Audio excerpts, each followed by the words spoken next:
so ready to roll.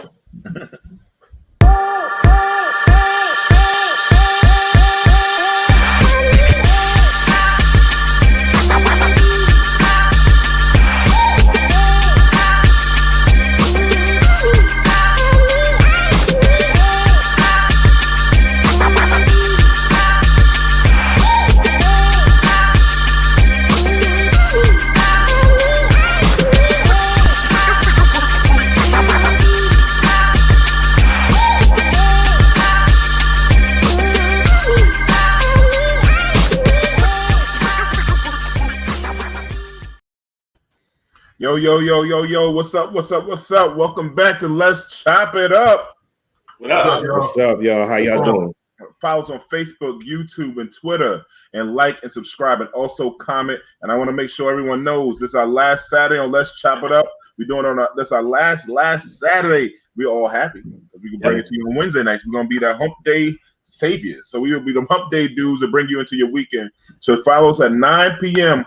on YouTube, Twitter, and Facebook. Like and subscribe and comment. Brothers, how are y'all doing? Let's tell us how you feeling. Derik, how's your weekend going? How's your week going, first of all? You know what, man? Very, very busy. I'm a little down. I had to let go of my trainer, man, today, just for a little while. I had to take a little break. Just too many things going on in my personal life, man. Can't make a schedule, can't keep a schedule. So it's just kind of, my big boy is coming back in 2 weeks. Nice. Will he be home for Father's Day or just before that? It's gonna be after, but I got him all the way through July. I can't wait. He's got a nice shore duty. He's got everything he wanted, man. You know what I mean? He's got a lovely, lovely situation. So I'm happy for that. My family's doing good. My boys are doing good. And I'm blessed, man. And it's my wife's birthday. Happy birthday, baby. Happy birthday. Gemini season, baby. That's right. That's right. So we're real good, man. We're real good. I wish the weather was a little bit better, but we'll take what we can get, man. So yeah, I'm good, man. Other than I'm on a high note, man. That's what's up. How's your week, Rod? I didn't have a good week. No. I got motivated by Derik to join the gym. So me and my wife joined the gym. We said we're going to start working out. We're going to drop a couple of pounds or whatever. So my wife is in this kickboxing class, and she's walking around here trying to bully me now. Yeah, she's getting combat training. Yeah. Now she's walking around. She's bumping into me, saying what and all that stuff. Now, I mean, I'm too old to be getting bullied. You know what I mean? So, I'm trying to tell her that the kickboxing class is not real kickboxing, and she's telling me, "Well, how about you try to find out?" So this is, I had a bad week, man. I've been trying to avoid it in the house and everything, so this kickboxing thing is going to a head too much, you know what I mean? It just was a difficult week, you know what I'm saying? So I'm getting bullied in my own house. Damn, man. You remember back in the day, we used to see the karate movies and come back and try to practice those moves? That's what's happening here. Yeah, that's what's happening here. Saturday afternoons were lit. Yeah. Kids don't know nothing about that, man. Word up. 36 chambers. Kelvin, how was your week, my brother? Okay, let me say this. I'm having some technical difficulties, so if you lose me, I'll be back with you guys. I'll just say this. Last night defined my entire week. I have to be up early in the morning, like 5 in the morning. So for some reason, a cat felt it could fight a raccoon last night. So they out there acting like they don't know how to act. So that wakes me up, right? Yeah, so as soon as I get back to sleep, right, then one of the natives is outside fighting with the dude she with.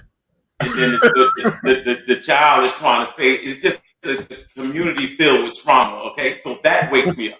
So then after Ray and Spoonifa finished fighting last night, I try to go back to sleep.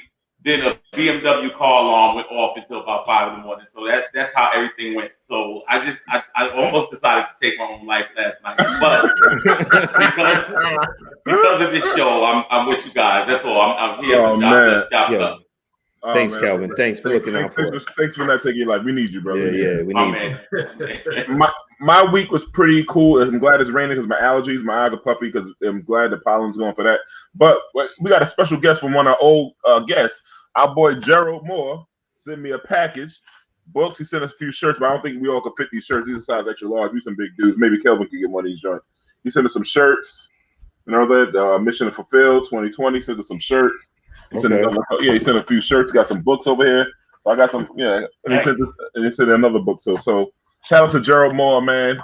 Mission Fulfilled. The brother's doing a lot of good things. I'm gonna hold this book up again. Please get this book, man. This guy's a real good dude, real powerful brother. He's doing a lot of things. Took some kids down to NASA down in Alabama last week. So check him out, man. He's a good dude, man.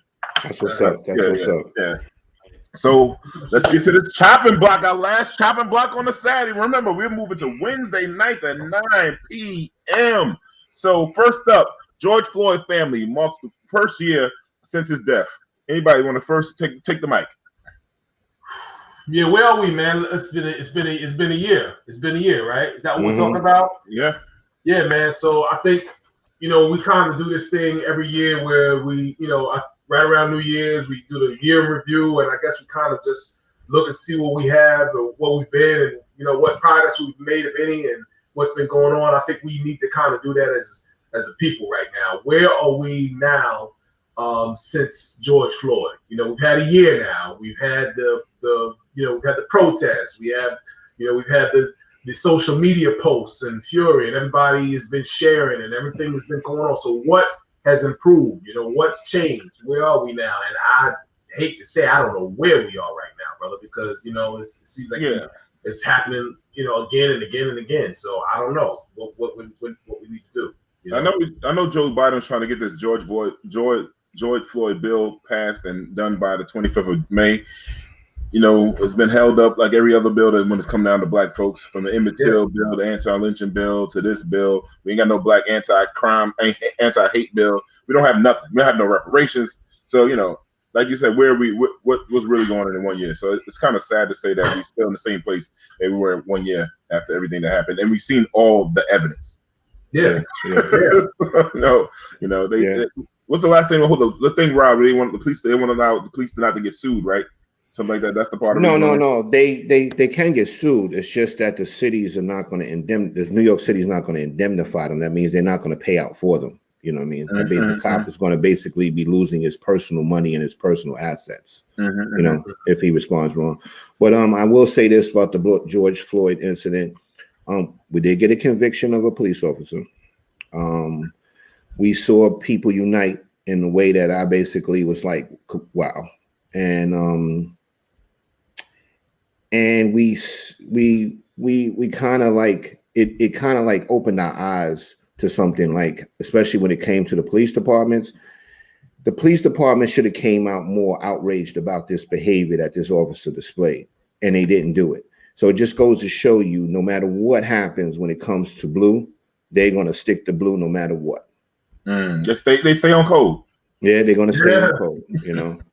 So but we didn't see bitch ass Pat Lynch in a while. He didn't say nothing. Yeah, Pat Lynch didn't come out and say a word. He didn't come out and say a word. You know what I'm saying? The thing is too, like that was like, besides what happened to George Floyd, that was my second biggest problem, is that was the time for police departments nationwide to condemn what they saw, and they did not do it.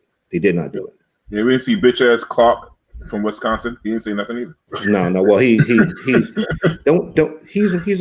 Trump's slave, right? Ain't he a slave? Yeah. He's He licks Trump's ass. You know something, D. I was talking to a lady the other day who's Russian, and she's from Moscow. And I was jokingly saying, I want to go over there and visit. I said, I want to go with you. Then I said, now, as a black man, I wouldn't go over to Moscow. She's like, why? She's like, we don't have a problem with black people. Not like America. And it really, really got me where, it's like here, you're just unwelcome. And like I always said, as a black person here, it's like playing in a league with no home field advantage. You just don't have it. And I just think it's one of those things where we will always have this fight. I just think as long as you have, I just don't think the opponent ever wants to see equality. And I'm speaking specifically to those who feel that we are opponents to them. That's not everybody. That's a lot of people. That's true. Country. That's true. I mean, it shows all the time. They were like, it was a story recent. So there's a black young girl won valedictorian. They changed the rules so they can have now a split one, so they can have a white representation. So you're right, Cal. You nailed it on the head, man. So with that said, So the son, the ghostwriter, a late senator, says Trump intervened to stop the probe in the Patriots Spygate scandal. Any thoughts on that? I believe it. I believe as soon as you said the word Trump, I believe it. Yeah. But it tell you the truth, when you really think about it, it makes a lot of sense, because that is probably explains why Mr. Kraft, the owner of the Patriots, is so loyal to Mr. Trump, and maybe Tom Brady too, because he helped get them out of that Spygate scandal. And you know what I'm saying? Because Trump don't do nothing for nobody unless it's going to create some sort of leverage or something he's going to be able to use in the future for himself. So to me, because if I'm not mistaken, I think basically that senator is a huge Philadelphia Eagles fan. And basically that was one of the teams that they were cheating against, right? And so basically Trump knew him, and they supposedly had made some deal that there was going to be a lot of money coming from Florida if he basically let it go. So it worked out for Trump. He got a couple of other people that were big and important in his pocket, and that's what he does. That's exactly what he does. That's why I believe it. Yeah, I mean, he's scandalous as dude, but it just showed us all, like, I mean, Robert Kraft, he like a little happy ending.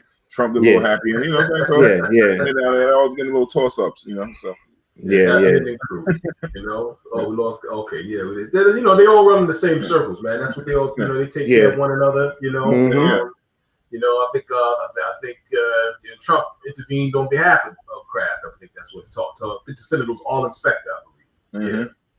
So you know, it's that, but you know, but it goes to show you he's been political before he ever, you know, before he ever became president.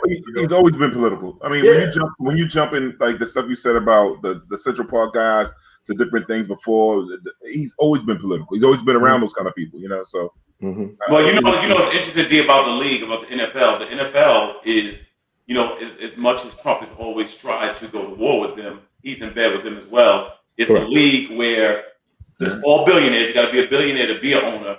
And then the other thing is, if you want to become an owner, you have to be voted on by the other owners. Correct. So now, if you go buy a car, you don't have to vote that somebody let you have it. You just buy it. But for this, you got to be accepted into this good old boys club. Right. That's why they were able to ban Colin Kaepernick, because all the owners stuck together. Right. That's why he couldn't get a job. Do you know how much the commissioner makes? Do you know how much the commissioner makes in the NFL? $40 million a year. $40 million a year. $40 million a year. Wow. There's not a player in the history of the league that made $40 million a year. And the commissioner makes $40 million. You know why? Because the commissioner works for the owners. Correct. He works. I was just about to say that. He works for the owners. He does what the owners need him to do. Yep. Hey, Jamie, remind the people they could text us, man. Show the number they could text us. Any questions, anything they want to say to us, Ron, there it is right there. We got 646-455-1599. Text the brothers and let's chop it up. We love it. We love the comments, good, bad, ugly. We take them all. So we love them. And also do the comments on YouTube and Facebook. We love them all. CNN, man, they got this film coming out, the Dreamland, the burning of Black Wall Street. I think it airs tomorrow at 10 p.m. I believe it airs tomorrow. Monday. Monday. Okay, Monday. I'm sorry, Monday. I'm ahead of the schedule. Monday at 10 p.m. Is it Monday? It's Monday the 31st, I think, because I think that's the anniversary. Yeah. Okay. Yeah. So it's airing on Monday. It's on CNN. Check it out. Anybody want to talk about Black Wall Street? I know LeBron's doing something with Black Wall Street too. Like a few things that happened with Black Wall Street. Well, LeBron is the executive producer of this one. Yeah, of this one, okay. Along with Maverick Carter, his boy Maverick Carter, the guy he does a lot of business with. Yeah, he basically runs LeBron's business works behind the scenes and stuff. So they executive produced it. But the thing is, it's definitely, I feel it should be a must watch. It's something that we should watch so we can understand history of what happened when we were on top. You know what I mean? We had a thriving community. People had their own businesses. You know, everybody sold to each other. It basically showed the power of the dollar, and they started seeing that, you know, Black people were becoming wealthy. So that's why they burnt it down. They didn't want Black people getting ahead of them. But everybody tune in and watch it. I definitely say it's a must watch. Very informative. Yeah, I think MSNBC was out there in Tulsa today. I was watching Tiffany Cross. Her pretty ass out there doing that shit. Man, that story is amazing to me, man. There was a hold on, Derek. I don't want to cut you off. Is she pretty or just her ass is pretty? Nah. Listen to this. I follow on Instagram. So when she takes her makeup, she's a regular sister, but she's a pretty sister. And I like. Okay. And she's smart. I just wanted to clarify that. But Derek, go ahead. No, she's pretty face. I'm just saying. Yeah. You said her pretty ass. I'm not trying to get banned. I'm not going to Me Too. Yeah. He looked at my ass back in 1986 or something like that. I don't want that shit. Yeah, but go ahead, Derek. Sorry about that. Y'all messed me up, man. I was there. I gotta look at Christmas Cross now. Okay, all right. No, I want no sexual harassment. Listen, back in the day when you used to hump, back in elementary school, somebody said he humped me in 6th grade. I don't want none of that smoke from back in ¡84. You know what? I'm telling you, this is the last Saturday show, but we just got canceled on Saturdays anyway. Grand opening. Listen, man. That was the safest sex you ever had back then, man. Yeah. There was no child support involved in that. Just dry humping and you going about your business. You know what I'm saying? Yeah. What school did y'all go to? I don't want to say. I don't want to say. You know what? I got it, D. Yeah. I shouldn't have said that, knowing that now people can text in. Now there's going to be people that's going to text in saying back when in the days when I was. Come on, Jamie. I can get one of those, man. Not for that, Jamie. Oh man, yeah, man. But it was 107. Back to the point. Right? There was I think recently there was this woman. She's 107 years old, and she went before Congress and made a testimony on what happened. Testified. On the happenings of the Tulsa race riot, and I guess she was that would make her 6 years old or something. She was 7 years. 7 years. 7 years old. 7 years old at the time. Yeah, it's so messed up because the thing is, all the land that the black people have, the city of Tulsa owns now, right? So the value of those properties, that they either give those people that land back or give them what they should be owed with the people that own that land and what it's worth now. Correct. You know what I'm saying? Because that's it's just wrong. Everybody else can get what the hell they ask for. Asian people can get for it. Gays can get. Jews can get it. And when it comes to something about being black, it's always like a pause. Like, oh, let's wait and see. Let's study. Why we always gotta wait? Why do we always have to wait? Yeah, and I'm pretty sure that land is worth a lot of money now. Oh hell yeah! Basically, the land was just taken from those people after the riot. Yeah.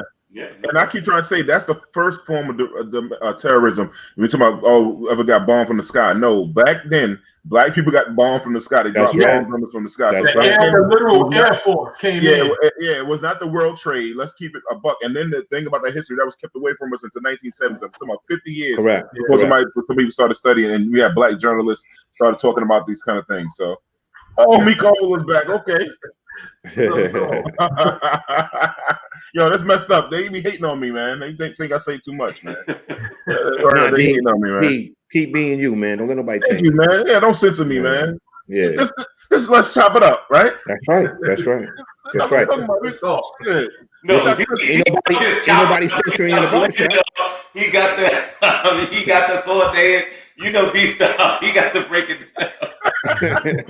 Listen, man. Chris Cuomo started cursing in 2020. Everybody started cursing. Yeah. Shit. Dylan Roof, the guy that killed all the 9 people out in Charleston, is Dylan Roof. Dylan Roof is coming out 9 people in Charleston. He's trying to get his thing overturned, his death sentence. So what do you guys think? I think it's a bad job on the inmates that's in there, because I didn't think my man would be around no more. Everybody can interpret that statement in any way they want. All I'm saying is this: I didn't think he'd be able to appeal at this point. Well, you got to realize something too, Kelvin. There's a lot of white supremacists in jail, so they'll protect them. You know what I'm saying? They're gonna hold them down, because me personally, they're trying to say that his state of mind is in question. Nah, his state of mind ain't in no question. He planned that. He premeditated it, and basically said that he was doing this so he could start a race war.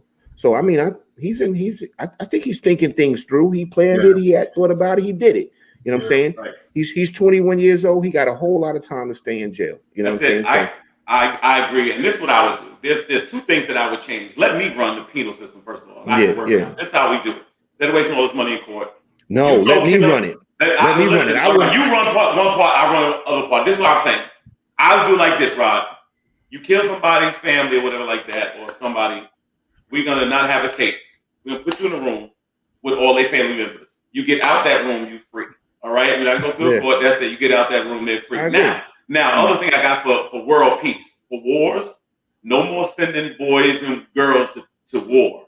If you got another beef with another country, your leader fight their leader. Straight up, one-on-one. That's it. Your leader. So just elect somebody that can throw their hands. Your leader gonna fight our leader. Whoever wins has won the war. Sick of kids dying and being killed for some foolishness. That's it. You the president. You want to go to war? Good. You roll and you beat their president down. If you don't, then you lost and we lost. And that's it. I think we had a good one with Barack, man. I think he young. I'm telling you. But Joe Biden right now, he can't shoot no joints. Joe Biden can't shoot no joints. Now, see, this way you got to think, who would you hire? I want to be president. I would put Ron Artest.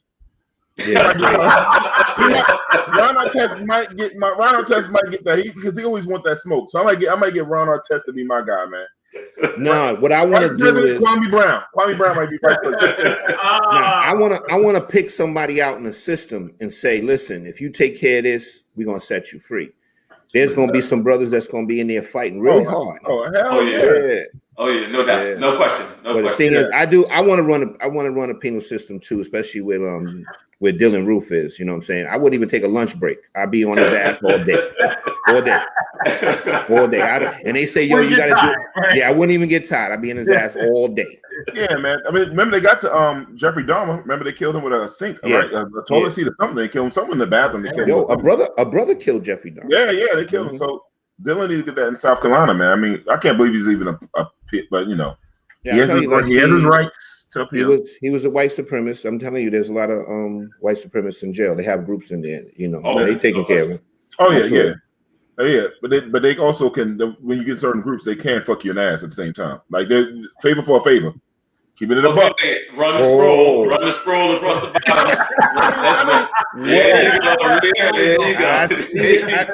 I see how this Saturday is going to go. Last Saturday going out with a bang, ready? Going out with a bang tonight. Nah. So, all right, in Texas, handguns are allowed without permits or background checks. I know I saw my man Max. I don't know if he's still on there. I want to see if Max chime in and see how that feels. I saw him.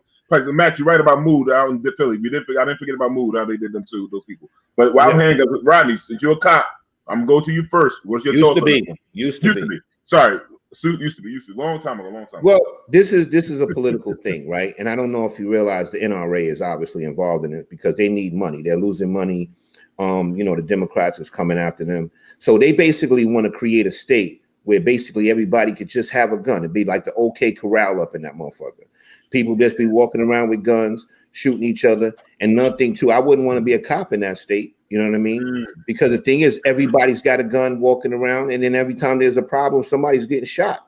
That is just insane. But they want to create this, people that feel that they're going to lose their Second Amendment rights because the so-called Democrats are going after their Second Amendment rights. And they just want to create this state that's like a big sanctuary for gun lovers to go and for the NRA to make millions of dollars. And that's all it's about. That's all it's about. Mm-hmm. But I wouldn't want to live there. And another thing too, what you're going to have is you're going to have white people with guns shooting black people. That's what you're going to have in Texas. Well, you got that now. So well, that's what I was saying. I was like, I don't know how we're going to get to tell the difference. And another thing too, you're going to have more mass shootings too, because all the kooks and the nuts are going to be going to Texas and just walking around with guns. Yeah, that's true. But do you think they would change once if black people start popping a whole bunch of white folks? Then they'll stop the gun. Then they'll change the rules. And the Mexicans that's out there in Texas? Yeah, they'll change the rules. That's what I don't understand. Do the gun thing like you do City Bike in Manhattan, where you need credentials to go get it. That's it. So I know that if you shoot that gun, it was by that person that owned it or rented it or registered it or something like that. All this technology, why you can't stop guns from shooting? That should be, a technological thing. That's what I'm saying. In other words, everything's computerized except guns. Guns, you just start capping regardless. Anything else, you can't use. So that's what I'm saying. Make sure you control that. That's what you got drones, you got all these different things that technology controls except guns, firearms. That's it. Kelvin, that's a good. You just made a good point. I'm really thinking: do you need more documentation to get a city bank in New York than you're going to need to get a gun in Texas? Well, Yeah, that's what I'm saying. That's what I'm saying. So basically, they're going to say you need nothing in Texas. You're just going to be able to go in the store and buy a gun. I literally walked past a dude he checking the city bikes to see if somebody left one out, right? Yeah. He can't get the bike unless he got a credit card. Correct. If he gets that bike with a credit card, we know he's the one that got it. Do the guns like that. Oh, that's what I'm saying. You think you're violating? So, but think about this, Max. I'm going to tell you, Max. If the arguments in parking lots, malls, everybody's coming back out, do you think now people might just pop off like, you know what? I'm not arguing no more. I'm just shoot. Correct. So I just want to know, some people, you talk about no background checks. Correct. I got relatives that I would not want to come to a family event without a background check. You know, certain people are unhinged. I'm about to do a family event and I'm having metal detectors. I already know what it is. Can you imagine going to a cookout in Texas and alcohol is there and everybody got a gun? Oh my God! And it's hot. And it's hot. Alcohol, heat, and natives equal tragedy. I'm sorry. No. Equals casualties. Certain drinks, nutcracker drinks. Yeah. a basketball game and new hip hop music. And Newport. And Newports. I don't care if it's water. The natives gonna start capping, and that's just yeah. But that, you know, the governor of Texas is a Trump follower. So that's what this is all about. They basically want to create a state that where basically they'll never lose that. The Republicans will never lose that state because it's loaded with gun lovers, and they'll just basically. They got that now, no doubt. Yeah. So it was gonna be some strange times. We'll see what's gonna happen. Yeah. Well, one thing if they did this. If they smoke more weed, like my man Jay-Z about to bring in, bring 9,000 pounds of cannabis together, I think everybody be on chill out mode. No nutcrackers, smoke a lot of weed. What y'all think? I can't even imagine what 900,000 pounds of marijuana would even look like. It's got to be bigger than your house. Yeah, 900,000 pounds. That's a lot of. 900,000. 900,000 pounds of marijuana that his company is going to produce. Yeah. My God, I can't even imagine. That's a forest, man. You know what I'm saying? Yo, man, I know he's doing his seeds. He's planting forest, man. Yo, that's amazing to me. I mean, you know, it's amazing where we're going with regard to prohibition. You know what I mean? When you start thinking about the idea of prohibition, weed just became legal, and but alcohol is the real killer if you really want to think about it. You get a whole bunch. I think someone said to me once, he said you get a whole bunch of angry people. I think it was Mike Tyson, as a matter of fact, when he was talking about mushrooms. The same thing could apply to marijuana. Is that you get 10 people who are upset with each other. You give them alcohol, and they want to kill each other. In this case, you say you give them mushrooms. Everybody wants to be friends. I think you could probably say the same thing about marijuana. I don't think it's quite. It's not quite as violent. So. I mean, it's just amazing that it took this long for us to get here, but and he's making a play. It's legal. He's ready to go, and he's well positioned. So he's making a play, man. Yeah.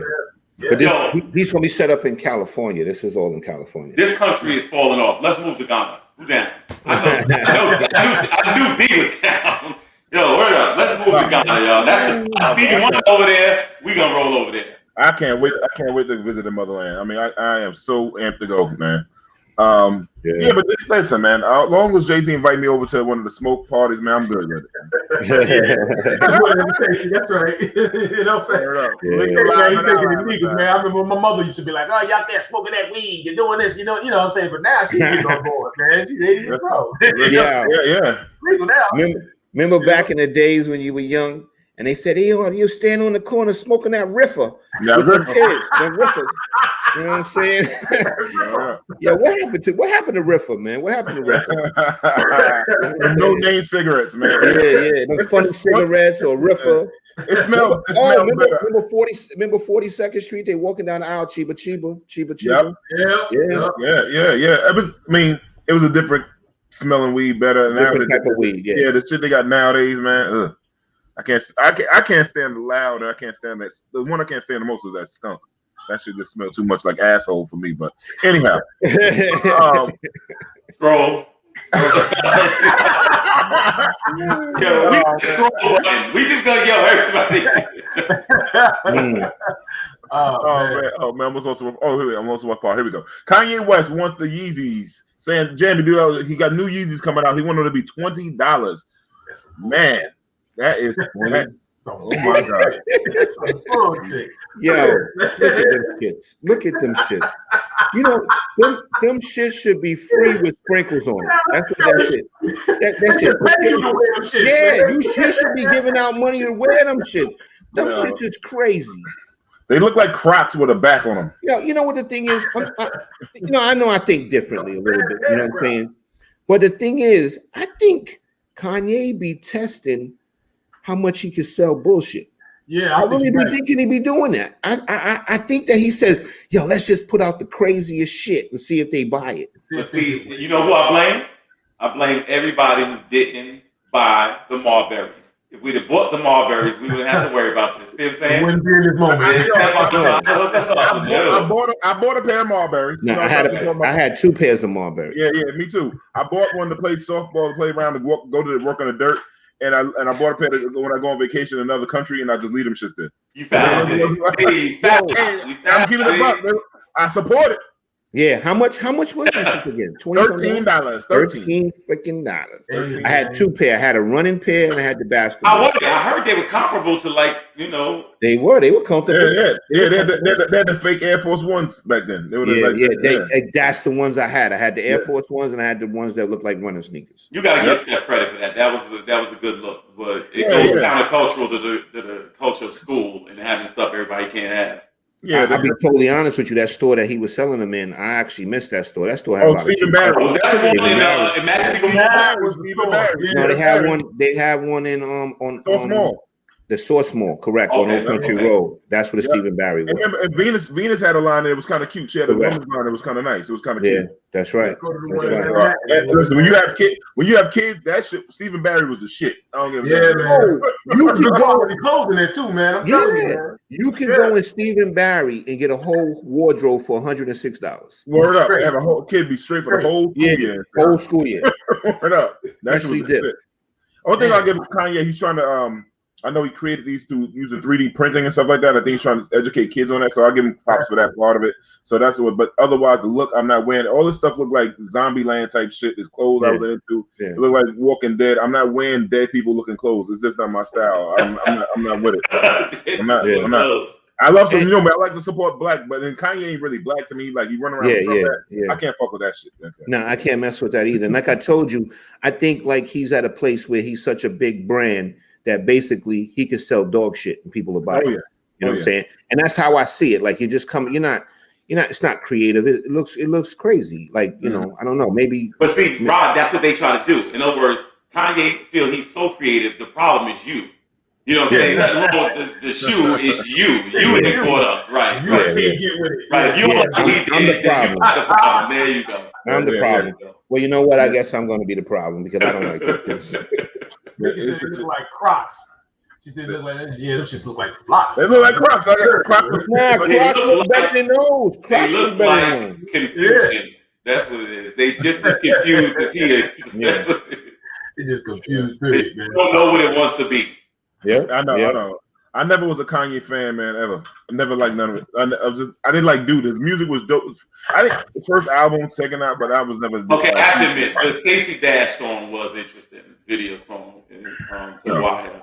That was. Yeah. That was a dope song. You know, when I worked at JFK, I saw her at Baggage one time, and I was actually gonna go say something to her, and I had a client back when I was in college, so.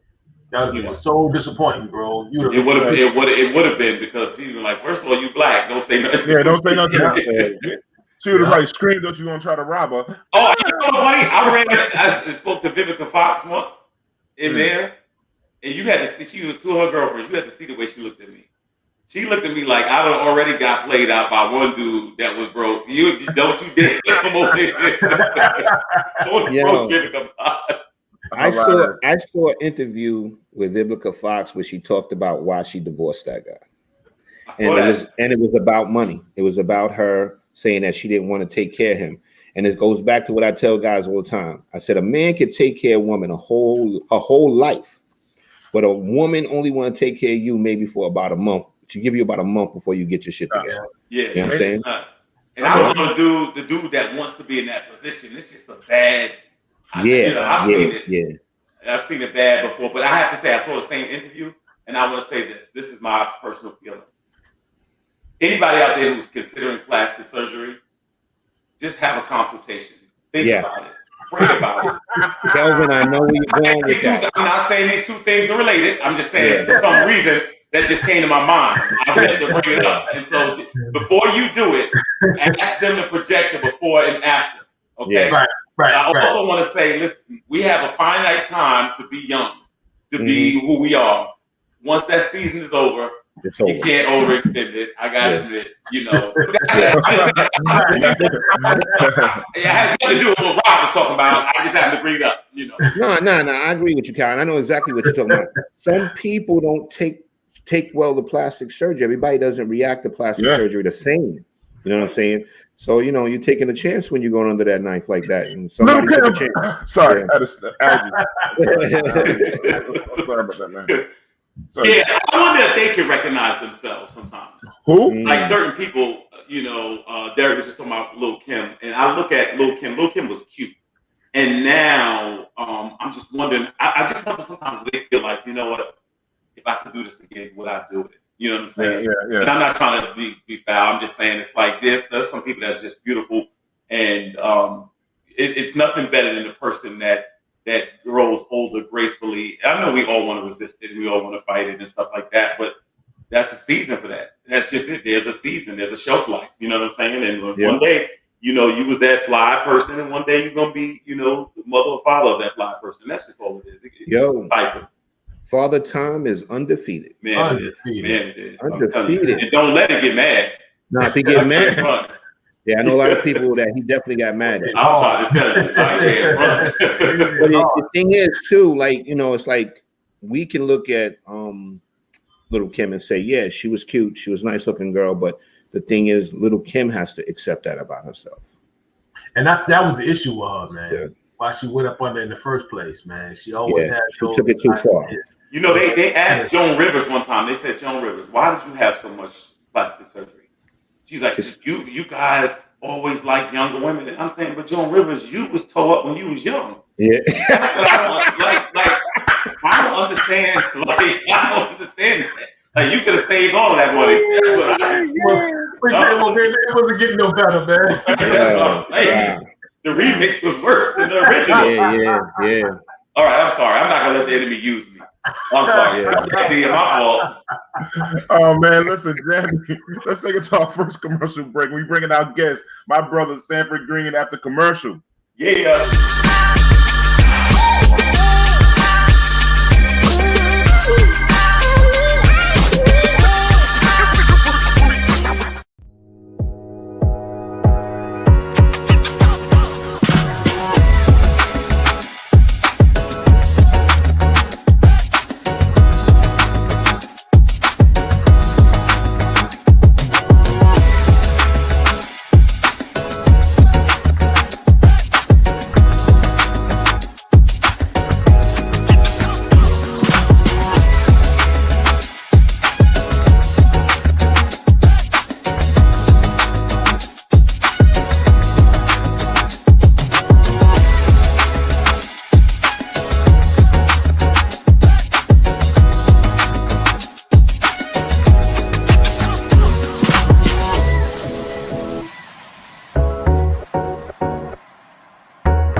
Yo, our next guest is my brother. I know this guy for we can know over 30 years, and he's a cartoonist illustrator for a cartoon for Marvel, DC Comics. He's been doing this for 18 years.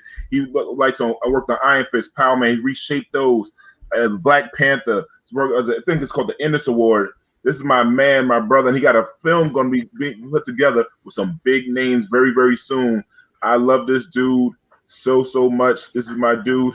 My brother, Sanford Green. Mr. Green. What's up, Sanford? Oh, dude, Peace. Come on, brother. Oh man, he's straight.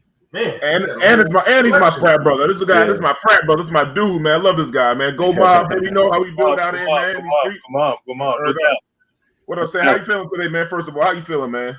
Oh man, I tell you what, man. I was boogieing trying to get back here so that I could be a part of this, man. So I'm doing good, but I'm also like I gotta settle down just a second, you know. Yeah, I gotta, man. I know it's a Saturday. We caught you the holiday weekend. Probably better weather out there in South Carolina than it is here in New York, right? Got good weather. Oh yeah, man. It's honestly, I thought it was going to there was going to be a bad storm coming through, but for some reason God said not today. So it's beautiful out here right now. All right, that's what's up, man. So Sanford, man, I was telling people you wrote for Marvel. You drove for Marvel, DC, man. So what's one of the favorite characters that you ever put together and worked on? Well, honestly, I think you mentioned it earlier. Working on Luke Cage, man. When I was a kid, that was the first character that I saw that had my skin color, right? Yeah. Well, technically, it was the Falcon, but I only saw him in kind of like when he was a part of the Avengers, but he wasn't like featured as much back then. And I wasn't aware of his Captain America team ups. I just knew about the event. You know, you're 6-7 years old, you see comics, you don't know what you're looking at, you don't know the history. So I only saw him for a brief moment, but Power Man, aka Luke Cage, was the first character that I saw that really he had his own book, Luke Cage, and you know, in the South, that's an anomaly to some degree. Wow, a character, comic character that actually has his own comic book series, that floored me, man. So getting a chance to work on him, kind of a full circle story, getting a chance to work on him back in 2016, 17, and 18 was kind of like a dream come true. So that's my guy right there, man. And Iron Fist too, man, but definitely Luke Cage. Sanford, let me ask you this. When I was a kid, I didn't see a lot of adults get into comic books. It was a thing that we did with our friends and kids and things like that. But now it looks like, you got, I think it's called Comic-Con. You got you got a lot of adults. The generations are obsessed. I think these movies outsell anything in Hollywood, the animation and things like that. Has it been something that has taken on a new audience, or is this just the people that grew up with this have become adults now and they've carried it across, the timeline of their lives?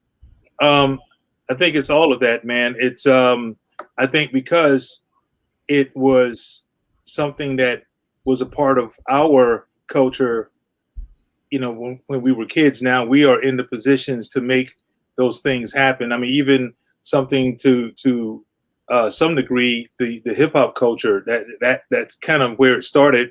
It really started to take shape in terms of the notoriety right around the time when we were teenagers. So, fast forward, we're now, people that are in these positions, whether it be as a fan or as some, person that's in the industry.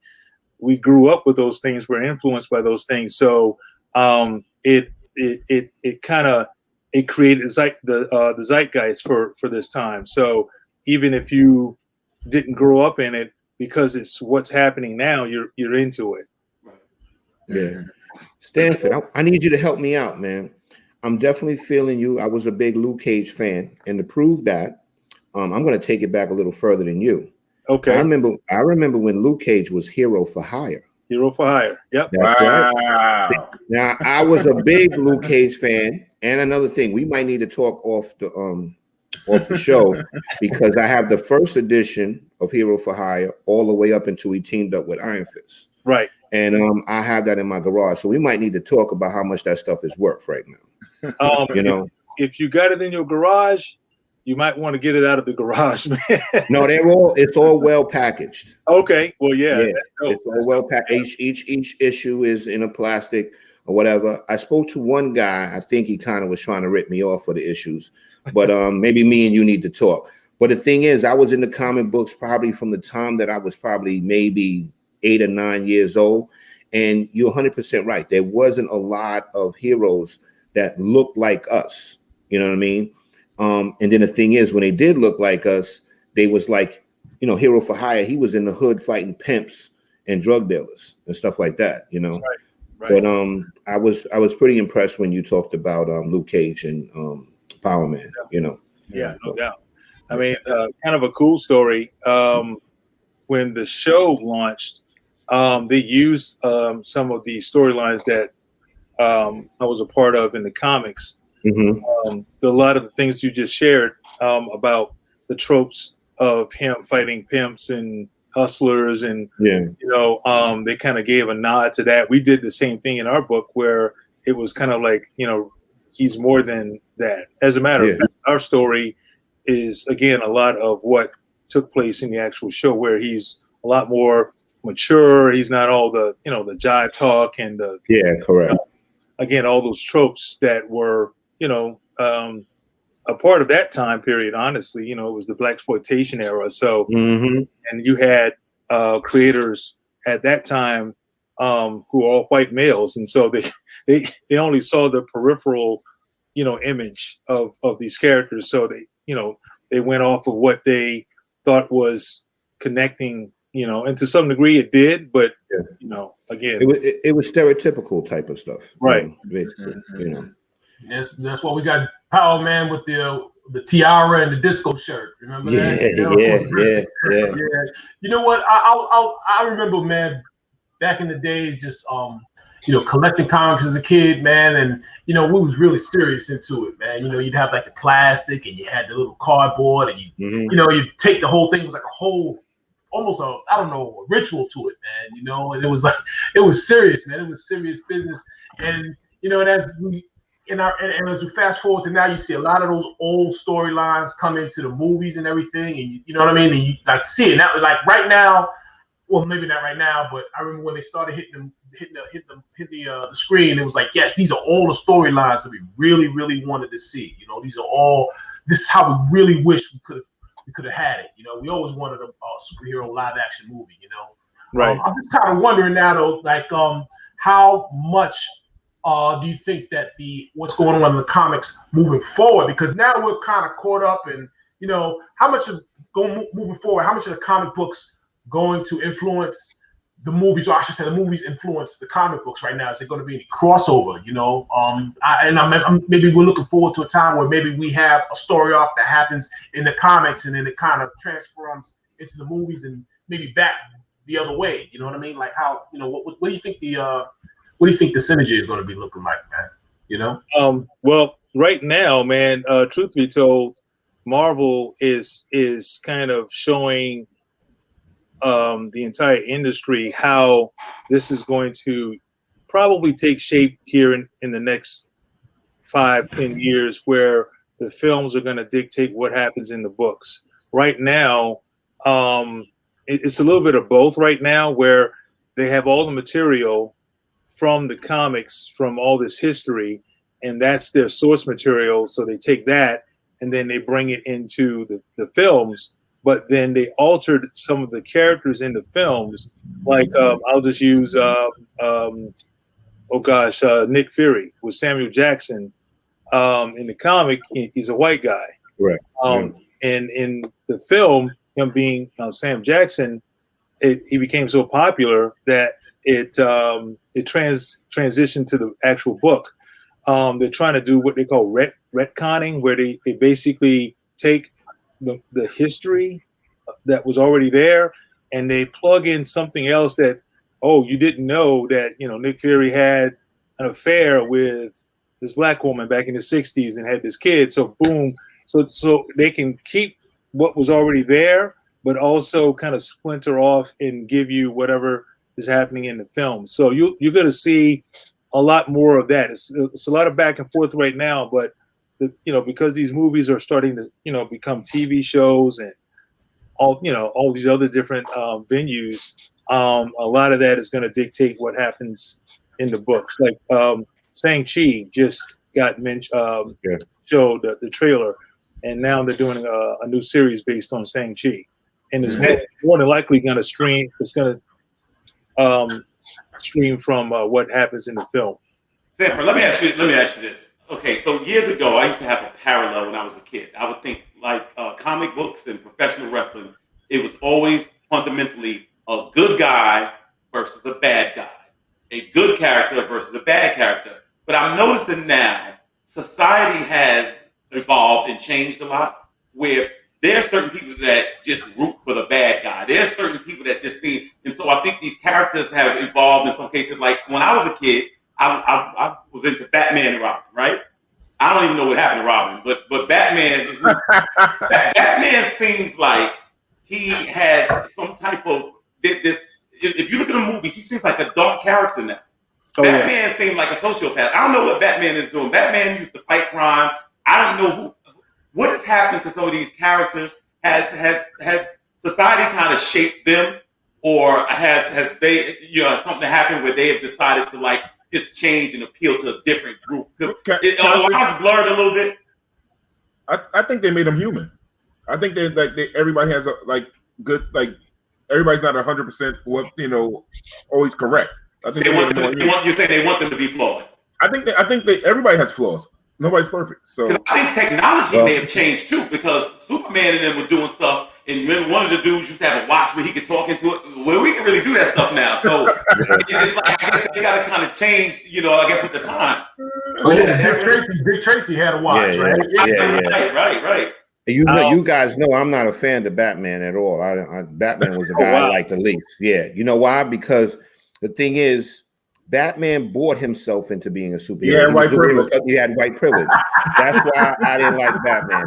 And Batman didn't have no powers, and I felt that anybody could just walk up to Batman and just punch him in his face and get away with it. So that's how I would look at it. That was his power. Yeah. All right, Sanford. What do you want to say, Sanford? I was going to say to all of you guys, then you might want to look at DC just put out a series based on Black Lightning and his experience in the Justice League as a black man, the only black character in the 70s. It's pretty fascinating.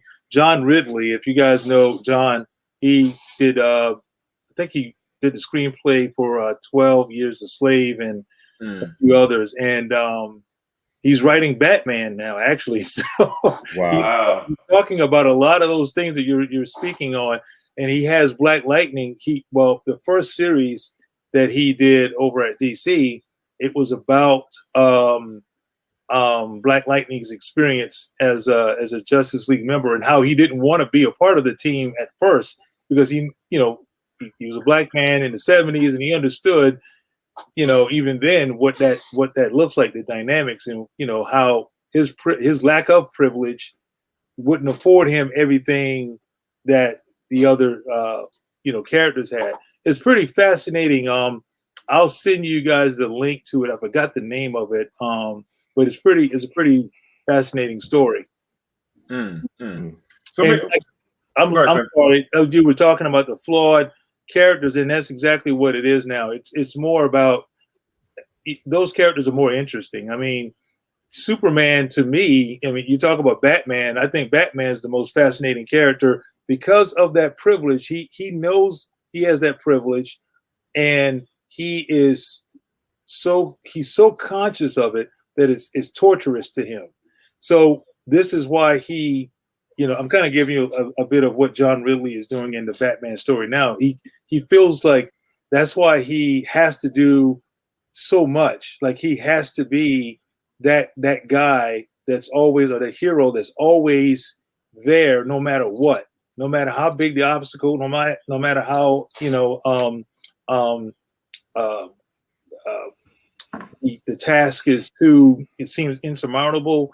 He has to be there, and that's that, just call it what it is, white guilt in some sense, but they're using it from a hero's perspective of how he's just torn.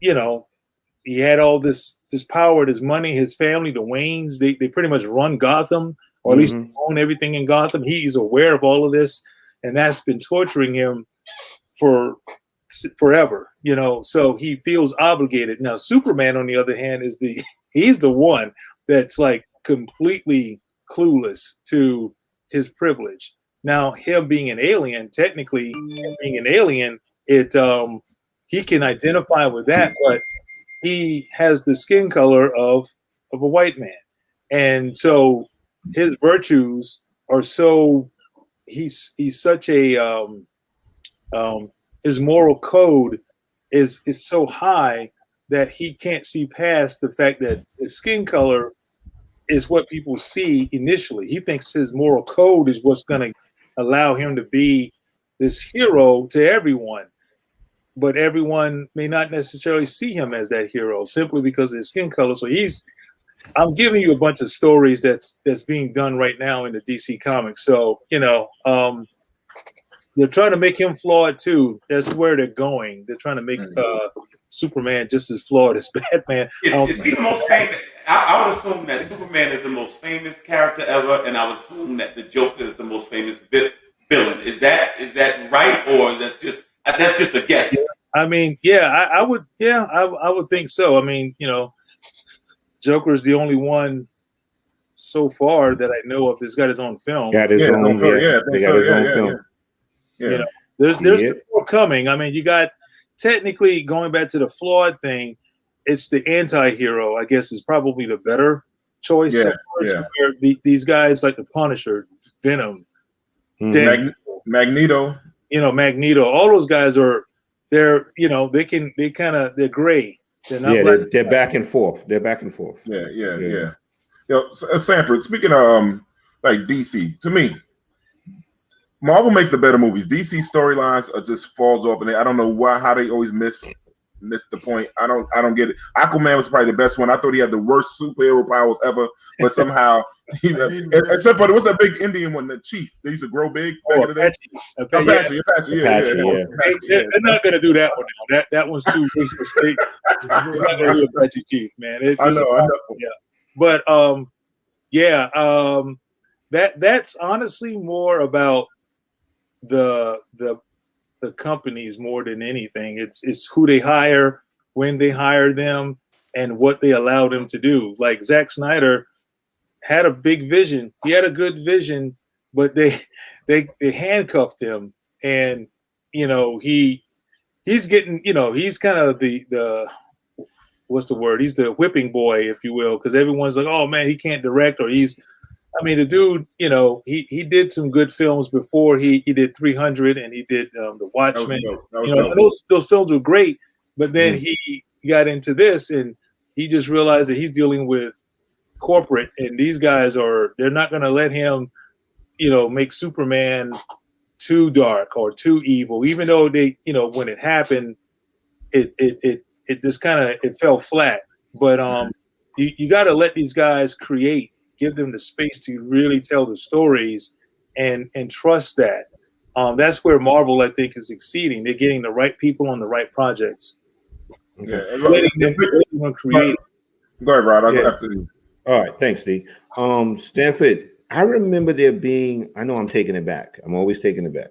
But there was another black superhero that I remember, and they gave him his own comic book, but it was very short-lived. Do you remember Black Goliath? Oh, yeah. Like whatever happened with that? Or that's just too long ago. Yeah, well, that okay. So did you guys see Ant-Man at all? Okay, he was in that. That was Lawrence Fishburne was Black Goliath. Wow, I got to rewatch that now. You got to go back and watch it.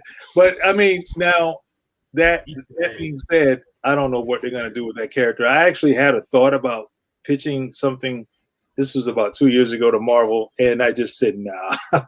I'd rather do, that was at the point where Black Panther was taking off, film and everything else, and we saw the opportunity to jump and do our own thing, the Bitterroot series, which that's where my head was at. Yeah. So speaking of Bitterroot, that gives me a question. So, Sanford, can you tell people about the book you came up, the Bitterroot? I'm glad that you talked about you bringing images and bringing superheroes to young Black people like ourselves, like your children, my child, can see ourselves, and about the Harlem Renaissance. Can you tell people about the book? And then if you have especially if you have a copy, you can hold up for it. I got my copy in the back. I can't get up from my seat right now. I have my copy in the back. And then you both have and talk about the special edition that you got coming up for Juneteenth. Yeah, well, that's not printed yet, so I can't do that. But I can show you. This is a few of the. I have the trade somewhere around here. If I was thinking, I would have had it ready. But it's about a family of monster hunters set during the Harlem Renaissance, and they use steampunk technology and alchemy to deal with this infestation of monsters. And this infestation derives from hate. And so it's pretty much like you get bit by a vampire or scratched by a wolf, you turn. It's essentially in the same manifestation where the hate infects you. And we're using historical references, Black Wall Street. Like you said, Damon, the Harlem Renaissance is the base, the overall base. This is where the family arrives, and the matriarch of the family came from the South. We're using, segments of what took place here in her transition north through during the Underground Railroad when she was a little girl. There's some mystical stuff that we're using that takes place within the Underground Railroad, to where she was bestowed this power called the Bitterroot, and now she's basically the holder and the keeper of this power. And basically she teaches her entire family, every generation, until she dies, for the most part, which she's not dead yet, so I'm not no spoilers, but yeah, so basically this whole family, they are the agents against this evil force. And they fight. It's pretty much, if you really want to break it down into a lamest term, they're kind of like Ghostbusters in during the Harlem Renaissance. There's nothing like that. It's a lot more serious, but that's how they operate. People aren't aware of them. They work in the shadows. So that's the other difference. Their front for what people think they do is they own this tonsorial kind of a haberdashery kind of establishment, because back then it was all about you created as many opportunities under one roof as possible. You can be a shoe shine person or dental hair, whatever it took to keep some kind of revenue. That's what you would do. So people think that that's what they do, deal in herbals and things of that nature. So that's what people think they're about. There are some that are aware of them. They just don't know them quite. They know that there's a group of people out there that are dealing in some supernatural stuff, and that's where you'll see all the characters come into the story that are aware of them and they're looking for them. Some good, some have good intentions. Some definitely have very evil intentions about trying to find them and deal with them. And so yeah, we have, the series has been out since 2019 or 18. Yeah. Stanford, let me ask this question. Everybody would love to do something that they're passionate about for a living. You obviously are a person that's able to do that. Could you give us a little insight on how you developed the love for this field and how you got into it? Well, trying to make a long story short, saw cartoons as a kid, Saturday mornings, back when cartoons were real cartoons, right? Yeah. Super Friends, Spider-Man, so on and so forth. And one day I went with my mom to the local Kmart, and there was a spinner rack. That's why I got a spinner rack right now, man, because it's that whole nostalgia thing. Excuse me. And saw this spinner rack, and I never seen this thing before. And it had these comics on it. First time I ever really seen comics, but I noticed there was Superman on one of the covers and Batman. I'm like, wait a minute, that's actual the characters that I see on the cartoons. So my 6-year-old brain is starting to put it all together. Like, oh my God, this is, the same thing in book form. That means I can take this stuff, hopefully, and because I used to try to draw from the TV, and of course, this is pre even VCRs, man. I think so you're just trying to capture this stuff, and now I got this book that I can possibly use to create these images. And so my mom saw that I was there. This is back in the days where your mom can leave you in the store. Right. She comes back and she knows that you're right in that same spot, Right. section or whatever. So that she saw that I was into that, or at least I looked interested, and she said, "Okay, I'll buy it if you read it." And she set me on a path that never looked back, man. Wow. Very nice. Yo, Stanford, I got a great concept for a black superhero. Stanford, go Stanford. Oh, I'm sorry. Stanford. First of all, I tell your name. I don't know my name. I can't do business with you. I apologize. I got a great concept though. Why don't we create a black superhero that battles your evil baby mama and family court? You know what's funny? You might want to talk to my man Carl Jones. I think he's got if you know who Carl Jones, he helped to produce the Boondocks. And, okay, I know Boondocks. He's phenomenal. Yo, I wish they would bring that back so bad, man. I have the DVDs and everything. I wish they would bring that one back, man. Everyone. They are. It's just tied up in some, some of the licensings and things of that nature. I think I got a few friends that are working on the new series. I thought Al Sharpton was still trying to block it or something. I was like, come on, Al, let it go, Al. Let it go. You know what I'm saying? Go ahead, man. No, so listen. Huh? You good.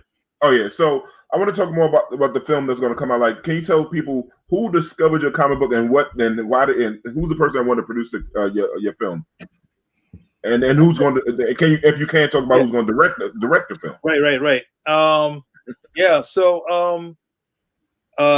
when the book came out, and kind of quickly on this too, the reason why we did this book was a lot of what we're talking about, right? We're talking about empowerment, seeing yourselves, that feeling that I got, that I think we got as well when we saw a character that looked like us in the comics as a little kid. It just enamored me.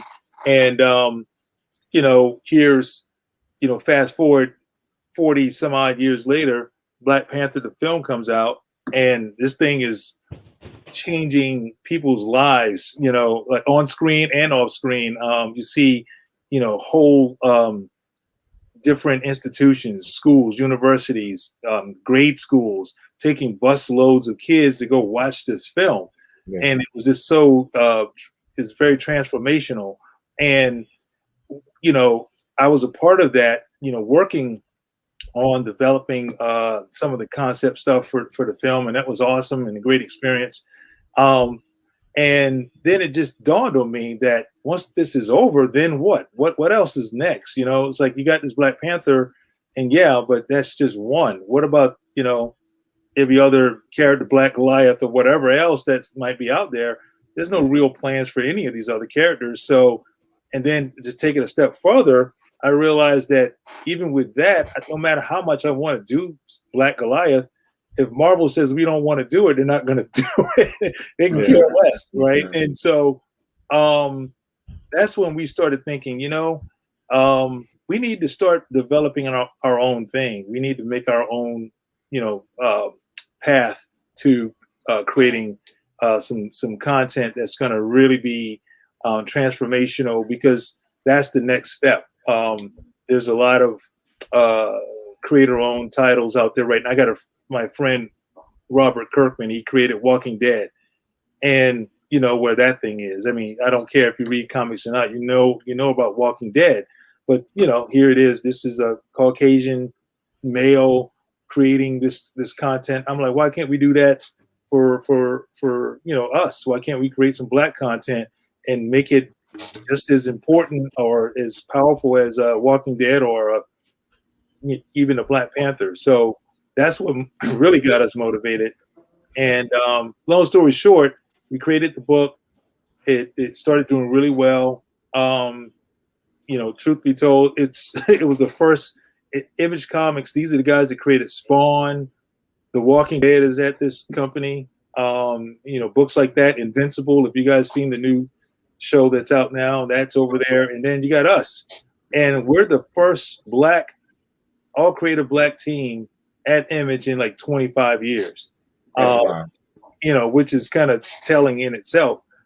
So people were, you know, they were definitely all over this thing, and we knew people were starving for something new, and it got us the recognition, started getting us a lot of recognition. We won those awards that you were talking about, and you know, now we get, you know, when that happens, then Hollywood comes. So Legendary, the guys that did Godzilla and King Kong, all those films, they reached out to us, and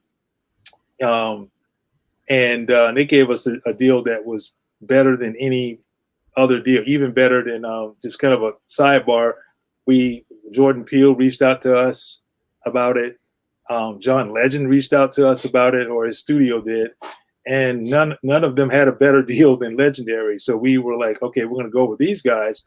So the announcement happened about the film, and then our lawyer calls us, and he's like, dude, I hope you're sitting down, because we just got a call from Ryan Coogler. He wants this film bad. He wants to do the film.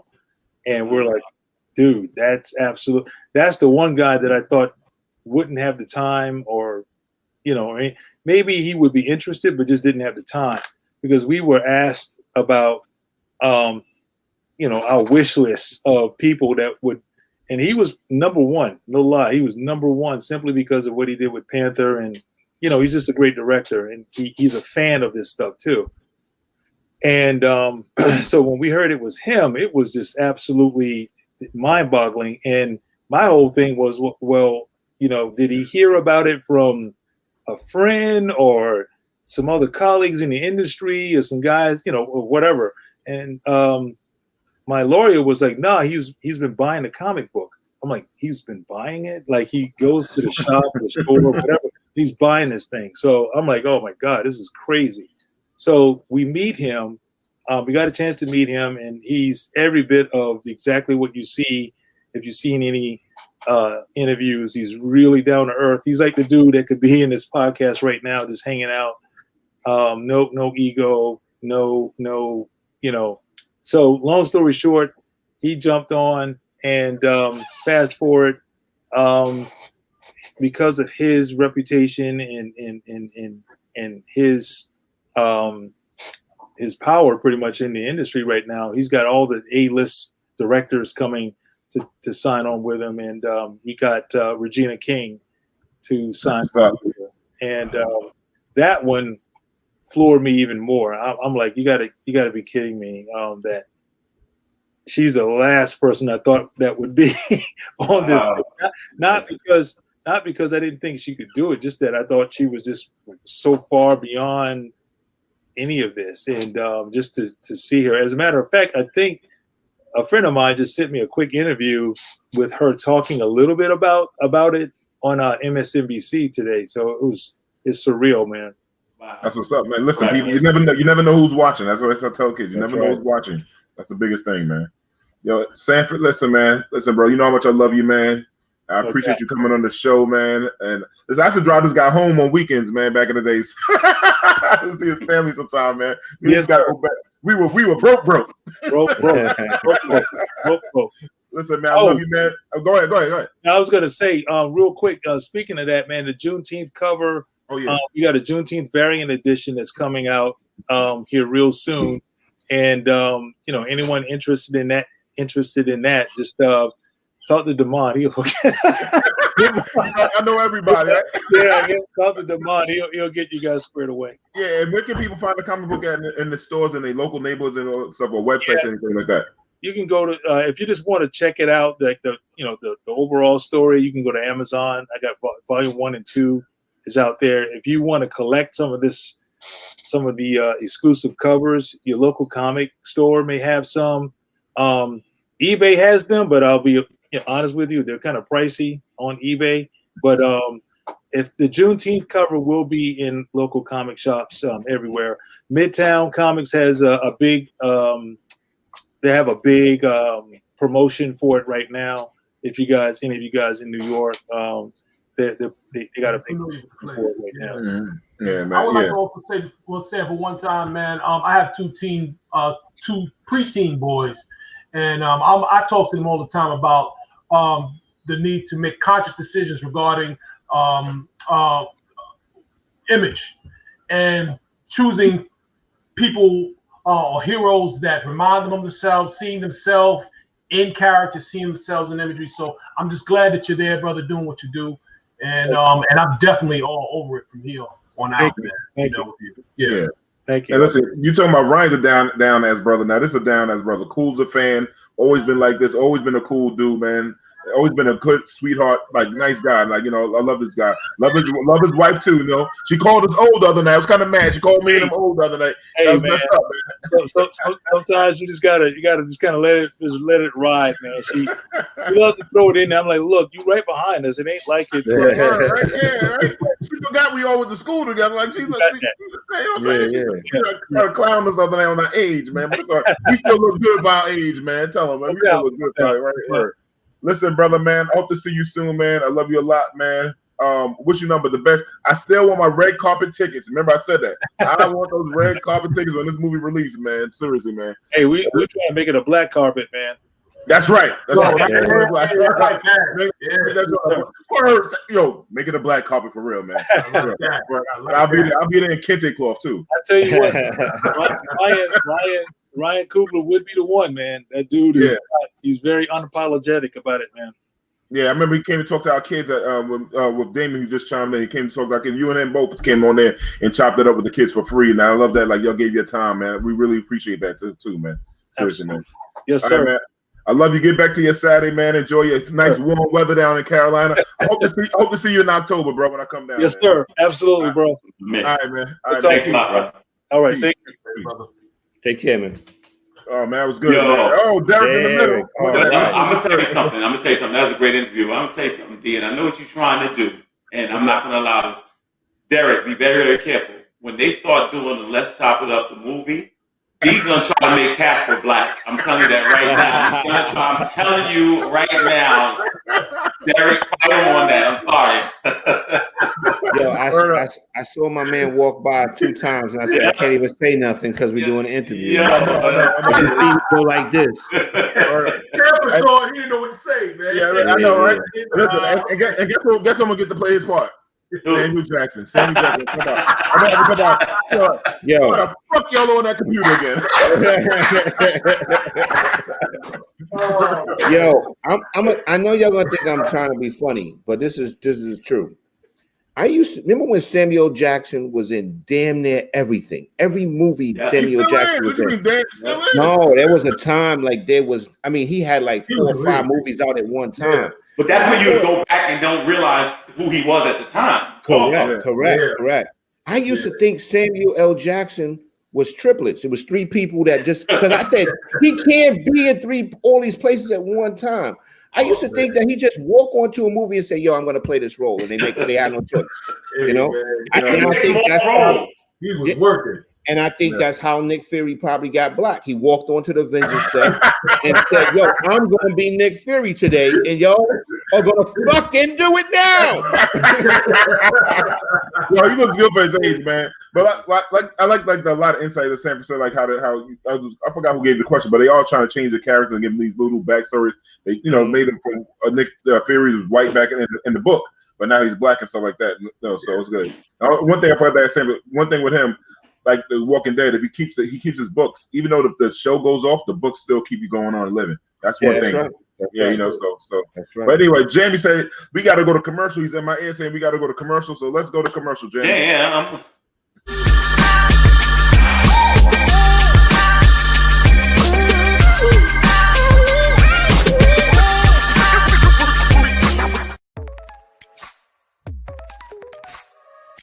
Hi, I'm Dawn Kelly, and I'm the founder and CEO of The Nourish Spot, a healthy food and beverage haven in Southeast Jamaica, Queens, chosen in 2019 as Micro Business of the Year by the U.S. Small Business Administration. My adult children, Jade and Owen Duncan, and I established The Nourish Spot to provide affordable access to healthy produce, to help our neighbors combat chronic diseases, to provide jobs for a diverse community youth. And it's no secret that small businesses play a critical role in the local economy.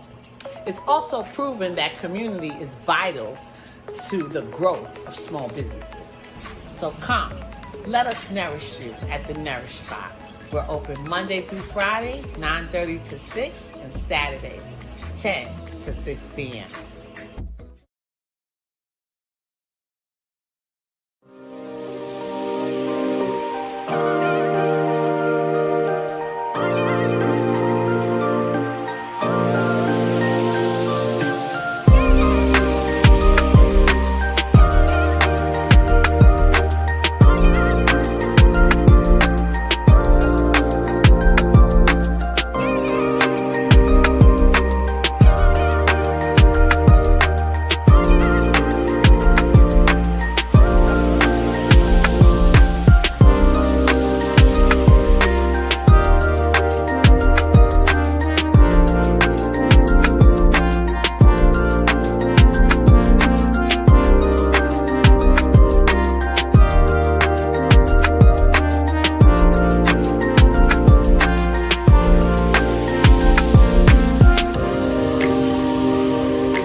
Welcome back from the commercial. Listen, we still got our sponsors.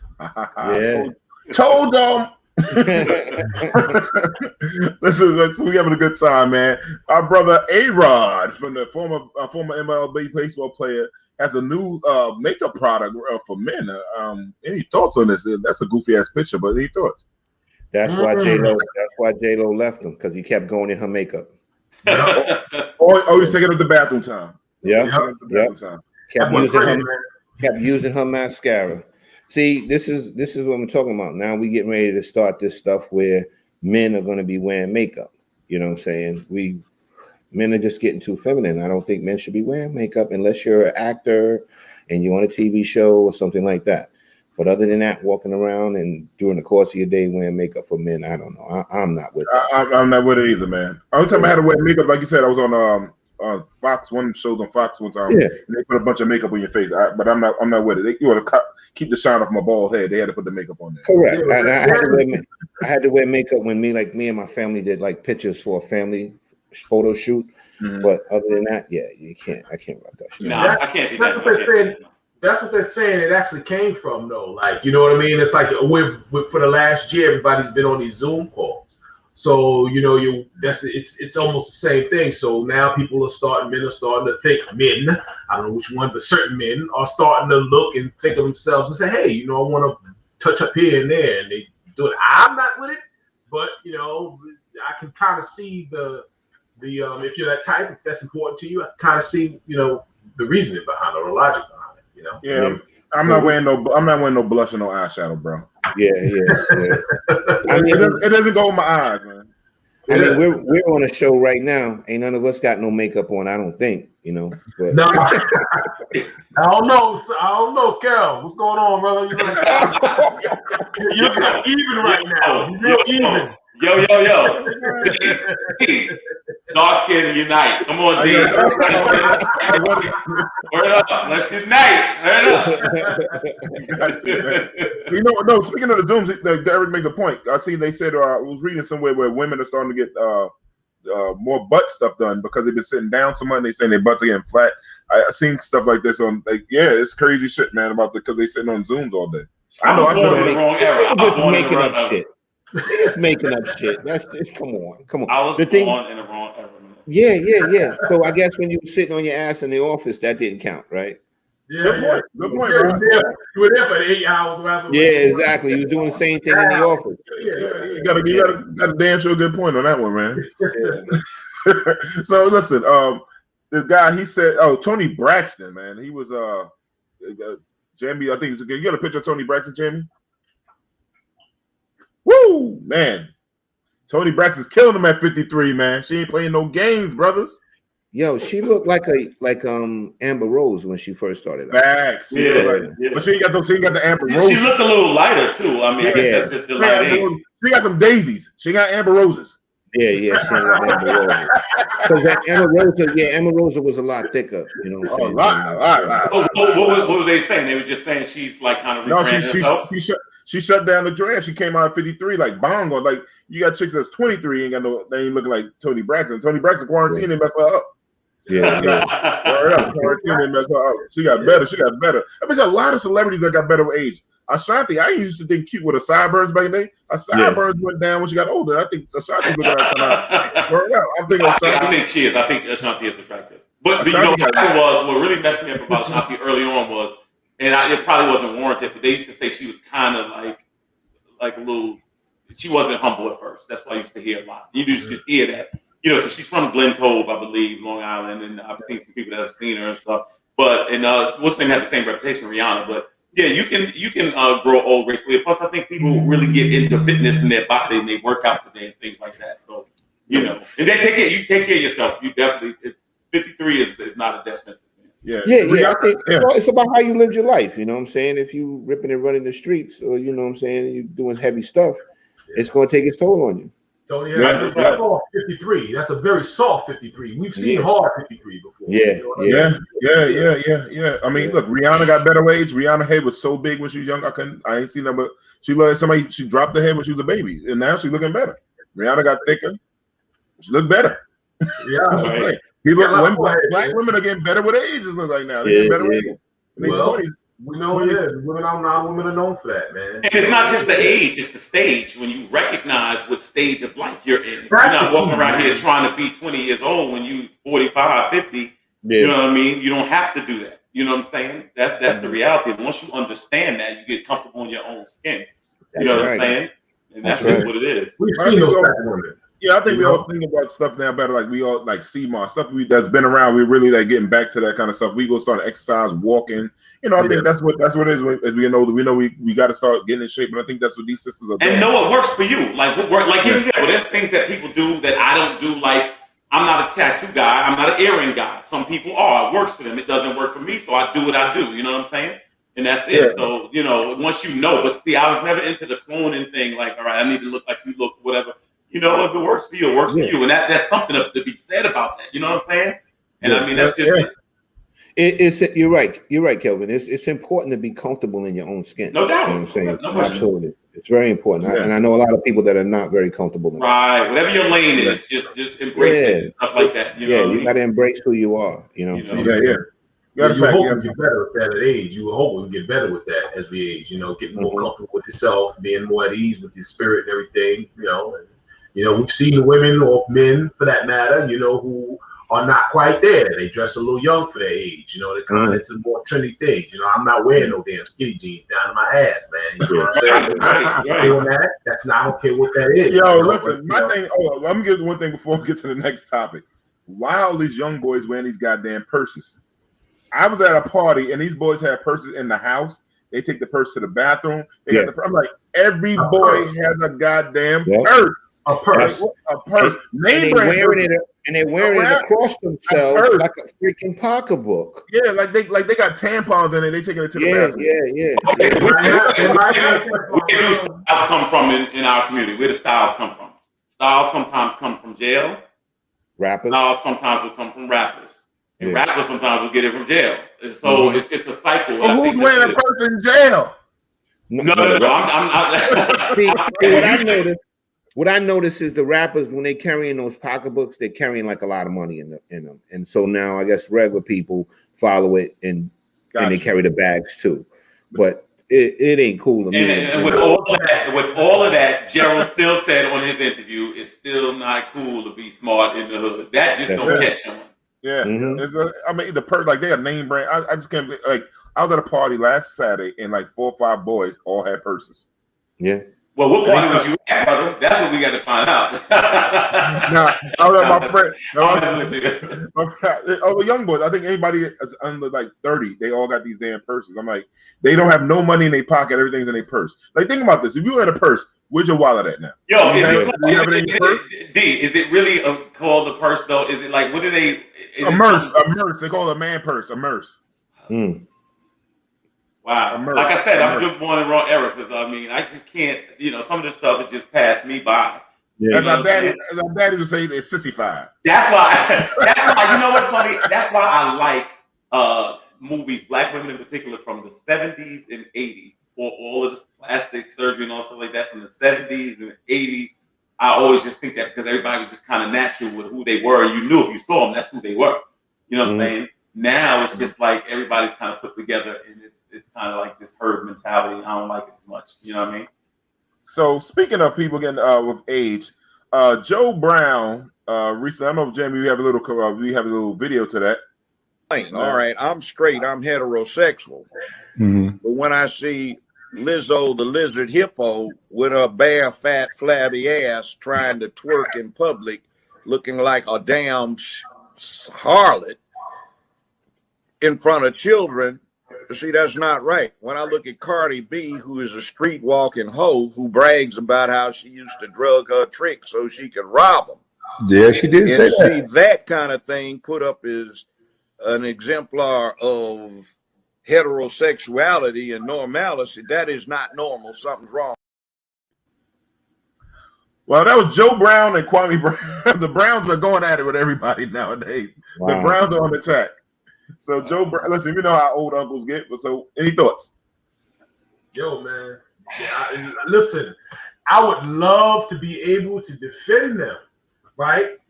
But look, he broke it down, man. He's like, listen, it's kind of hard to defend someone who says that they used to drug somebody and do illegal activity and take advantage of them. You know what I mean? It's kind of hard to defend someone who, who's going out there. We remember when the booty was out. I think you and I was talking before, Rod. Rodney didn't realize who Lizzo was. Until I said, the same one from her ass was out at Lakers. The Lakers game. He was right up. That's what she was known for.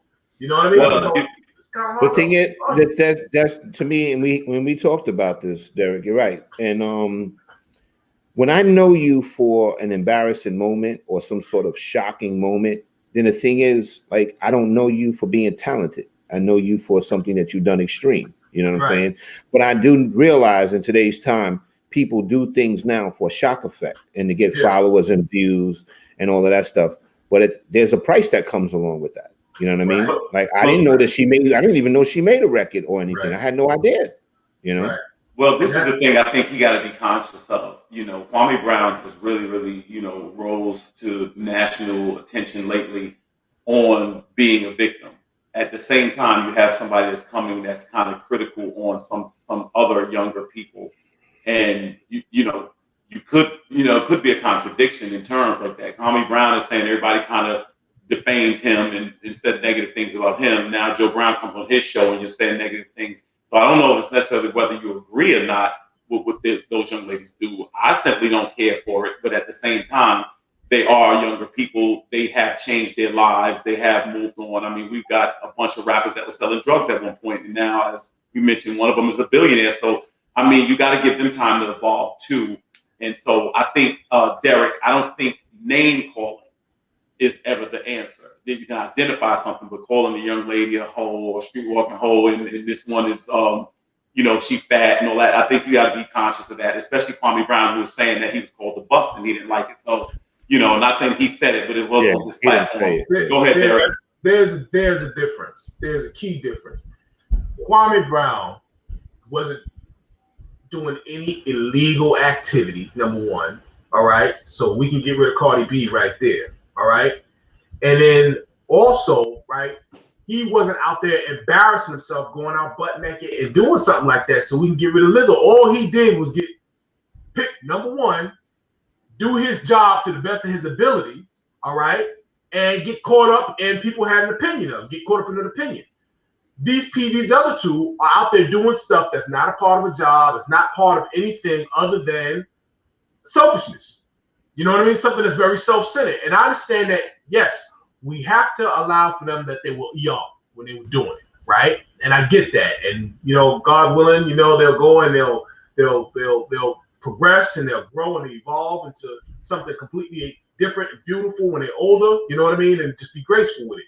But in the meantime, if he calls her a streetwalking hoe, and what she did was go out there and, it's kind of hard. You know what I mean? It's kind of hard to defend that. I understand that. I'm not even trying to defend it. That's not even my point. That's not trying to defend it. What I'm saying is this. Remember, Kwame Brown says, I had no shoes, this and that, the third. So in other words, you're in a situation.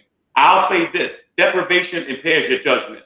It does. I don't know what it's like to go out and sell drugs. I've never had a need to. I don't know what it's like for a woman to become a stripper and sell her body or show her body or whatever like that. I'm just saying, and I get your point, Derik. I'm not saying I approve that. I'm just saying when it comes to judging people, especially younger people, especially of a certain community or things like that, some people are going to take exception to it, and you just got to be conscious. Like, for instance, Kwame Brown has really been anti-media, and now Kwame Brown is part of the media. So it's just like, these things have a way of changing, and before you know it, Kwame Brown is going to get a sponsor because he has so much views, and then the sponsor's going to say, you can't say this, and you get, so all of, Stephen A. Smith being a seller, all the stuff like that. Eventually, you become part of the process. That's what it is. But Joe Brown, I've heard him on a couple of different platforms. Outside of being on that bench, I don't know that you want to necessarily listen to Joe Brown, because Joe Brown goes. But also to that point, like, Kwame Brown was getting on people saying they ripping down black men. Is he ripping down black women now? No, well, no, I don't see it that way either. But the thing is, see, I'm gonna go off the edge a little bit, going a different direction. The thing is, this is what I don't like about when Lizzo and Cardi B, like the things that they do. Like, I kind of have an understanding of how the industry works. So the thing is, they're setting the foundation for young black women that they're only going to be able to be successful unless they behave that way. So that's the issue that I have with it. So then basically another female artist comes along who's maybe really talented or whatever, and the industry pushes her and says, listen, show your ass at a funeral so you can get some some attention. You know what I'm saying? Yeah. See, because the thing is, you have to keep going more and more extreme. You know what I mean? So the thing is, we won't see a natural talent female like Alicia Keys anymore, because that's not what the industry is going to say sells.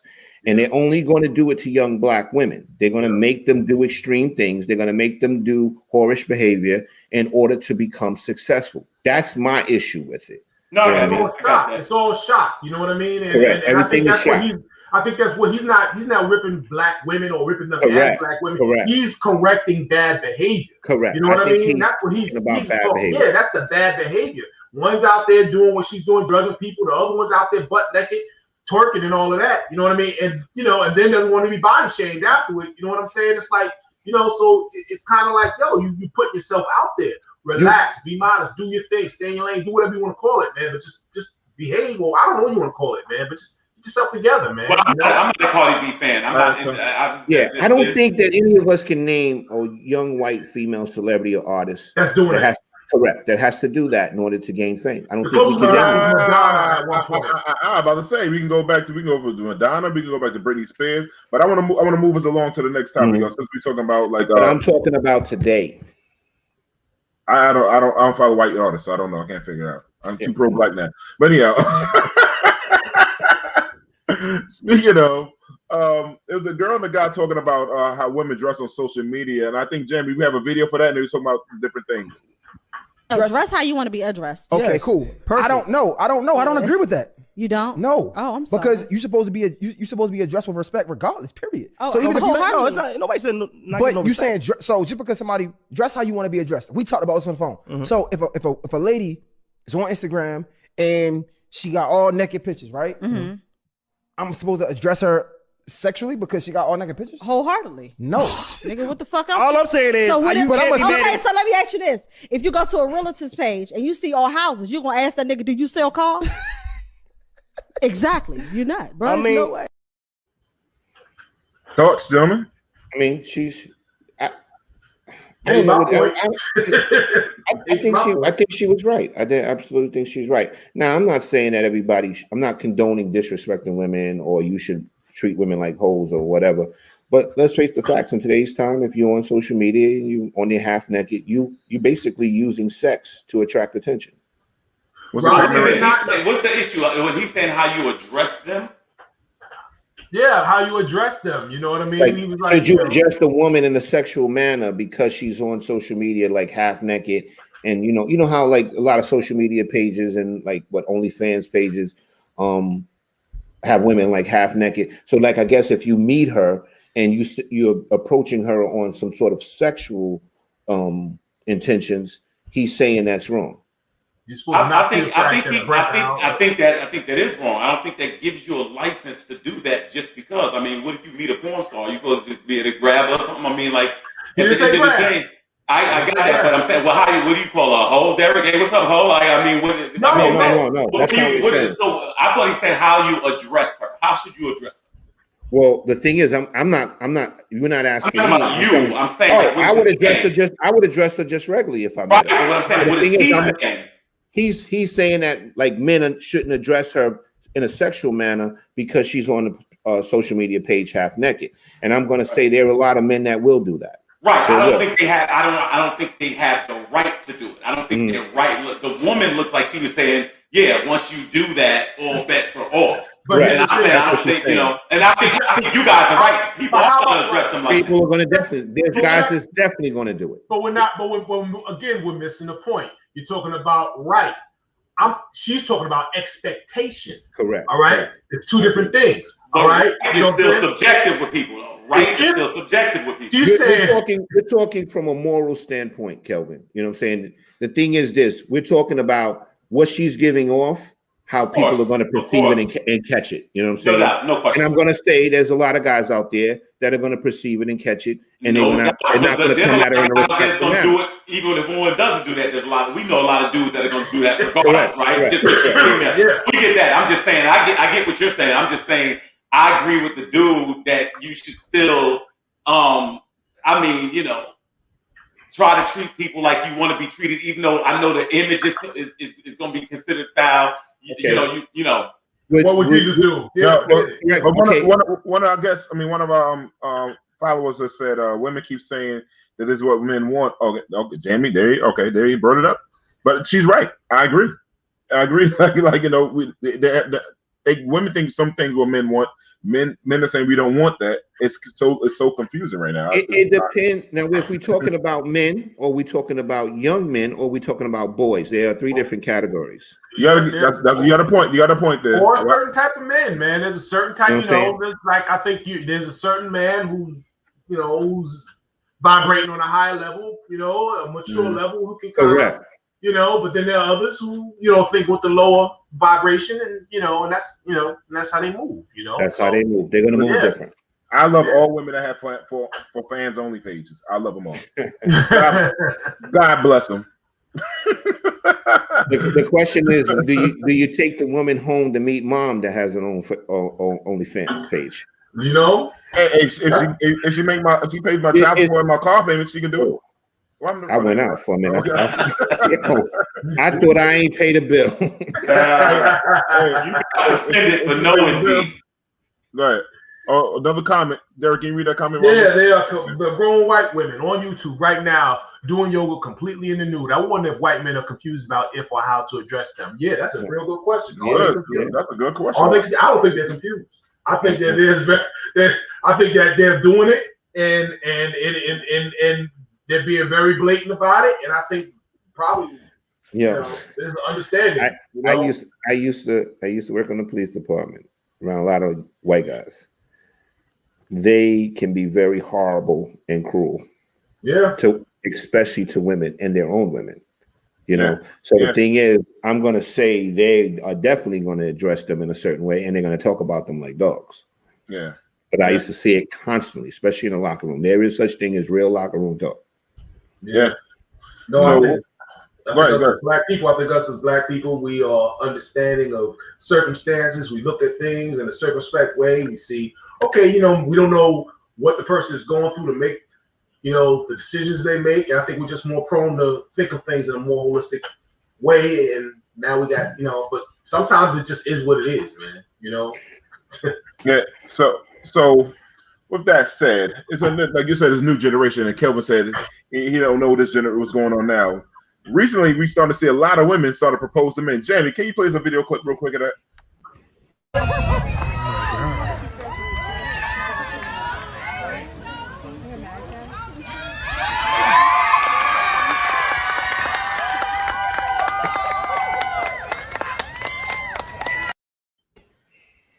Are we? He said no. He said no. He really did? No, I think he said yes. I think he said yes. Yeah. It's like a lot of beta males going on that. But I'm gonna say this, right? I really don't have a problem with a woman asking a man to marry him. I think I'm a little bit maybe old fashioned to some degree, and I say it's probably better if the man asks. I think the man should choose his wife. But the thing is, I am against doing open proposals like that. Because what happens is no jumbotron, huh? No jumbotron at the game. Nah. I would never do that. The reason why is because you're putting a person in a position that they have to say yes to save your ass a whole bunch of embarrassment. No, I still say no in that environment too. That's fast. But you rarely see that. You'll see one here and there, but 90% of the time people are saying yes. But me personally, I think I'd rather propose, which I have done in private, because if you don't want to marry me, then it's just between me and you saying no. Yeah. But I don't believe in open forum proposals. I think it's a big shot. I think it's a big chance. You're taking a big chance. I'll be real with you. I guess I'm just old fashioned in that regard. That felt weird to me. It did. It felt weird. It felt weird seeing her in a skirt kneel down and looking at Ray up there, who looked like he stole my Red Bull machine first. But he looks a lot younger. He looks a lot younger than her too. That's true too. What happened to just manhood? What happened to masculinity? Like, what happened to? I mean, you know what I'm saying? Like, I'm gonna say it. Don't say it. I'm just saying it. I'm gonna say it rhetorically. You don't have to say it. No, there's a certain group of people that are out here that are attacked it, and they think that when you see those men not doing those right things, that's not masculine. Those are those messed up men. Masculine men like ourselves do the right things by women. Masculine men like ourselves take care of our community. Those people took masculinity and painted this picture of this being something else that they wanted to the narrative to go with their agenda. I didn't say anything to get me banned. So there. I'm with you. I saw a boy one day. He had to be about 16 years old in a car while his mother is out there pumping the gas. Almost threw up. Like, I don't even understand that. I don't even understand. For the time I could carry a supermarket bag and stuff, my father was like, "Yo, when I'm not here, take care of your mother and your sister." That's like right. You the man, like when I was a little kid. You know what I'm saying? My sons open doors, close doors for their mother. They're all of that, man. They know it. You know what I mean? Exactly. Automatically, man. That's right. So speaking of that, right? With the masculinity in men, when do women notice that? We be around sometimes, you see people in the crowd, you're like, yo, I don't know if this woman knows her man is gay or not. So, I mean, the women, I'm talking to, I hope we got some women in this chat. I know they can follow us, like us on the comments on YouTube later on. when do you know that your man is gay or you don't know? Like we've seen a lot of guys that we know and they women that were caught up with her. Like I had a friend that that the guy lied to her and she passed away because she wound up getting AIDS from him because he never told about his sexuality. That he was gay in real life. But we saw him like you should know that. But I mean, there's a lot of for instance like that. I mean, you look at Terry McMillan. Mm-hmm. I don't know how she did not see I think that. I think they know. I'm sorry. So I mean, like what you're saying that she definitely was just in denial. You think that because the thing is, the guy is prettier than her. I'm gonna say this. I think every woman knows this. When it comes to a woman, no, this is what I'm saying. I'm saying this point. When it comes to a woman, there's a certain reaction that women know they can get from men. I mean, a woman knows that she can get from men. A woman gonna catch a man out there looking at her. A woman's gonna catch a man. I mean, you gonna sense certain things. It's just innate that you'll see. And I just think women. I think what's that thing they said? Women have gaydar. I think women can find out quick. I don't care if the dude look like The Rock. They can. A woman can tell. I can't. But Kelvin, I've seen women married to guys that we clearly know are gay. But check this out. I've never seen a woman married to a dude that you clearly knew was gay that was broke. Right. It's always a dude that is successful and they get something out of it. I'm telling you, I've never seen them with the gay broke dude. They just happen to be. I've seen it in the ministry a lot. There's a lot of these women that get with these dudes, knowing they gay, knowing they fronting, but the dude got her in a Bentley, and you know what? They find the strength to go on. Sometimes you see it the other way around. Sometimes you see it the other way around. But you saying they suspend that's in them that tell them they suspend that. Yeah, you know what I'm saying. I used to work with a guy that used to do private investigation on the side, right? And a woman hired him to find out what her husband was doing because there was a particular day of the week where he would go out religiously every night and basically didn't really explain to her where he was going. So this guy I used to work with, he followed him. She hired him to follow him. He follows him. He goes to this apartment building. He parks his car, goes upstairs. My friend tries to jump out, find out what apartment he went to, but by the time he gets upstairs, he's already upstairs. So he sits out in front of the apartment building, waiting for the guy to come down. Maybe he sees if he's coming down with a woman. Maybe he's having an affair, and never comes out. Then all of a sudden, when he does finally come out, hours and hours later, he comes out by himself, gets in his car, and goes right back home. He did this 2 times, right? Same thing, 2 times. He couldn't get up there to see what apartment this guy was going to. So then on the 3rd try, he goes to follow the guy, goes back to the same building, sits out there, and all of a sudden he notices that this woman comes back to his car, goes in the car, gets something, and comes back out. So he's looking, and he's like, how does this woman have the keys? And all of a sudden he sees another woman waiting for him, and then he walks over to him, and they get another car, and they head to Manhattan. He follows him to Manhattan.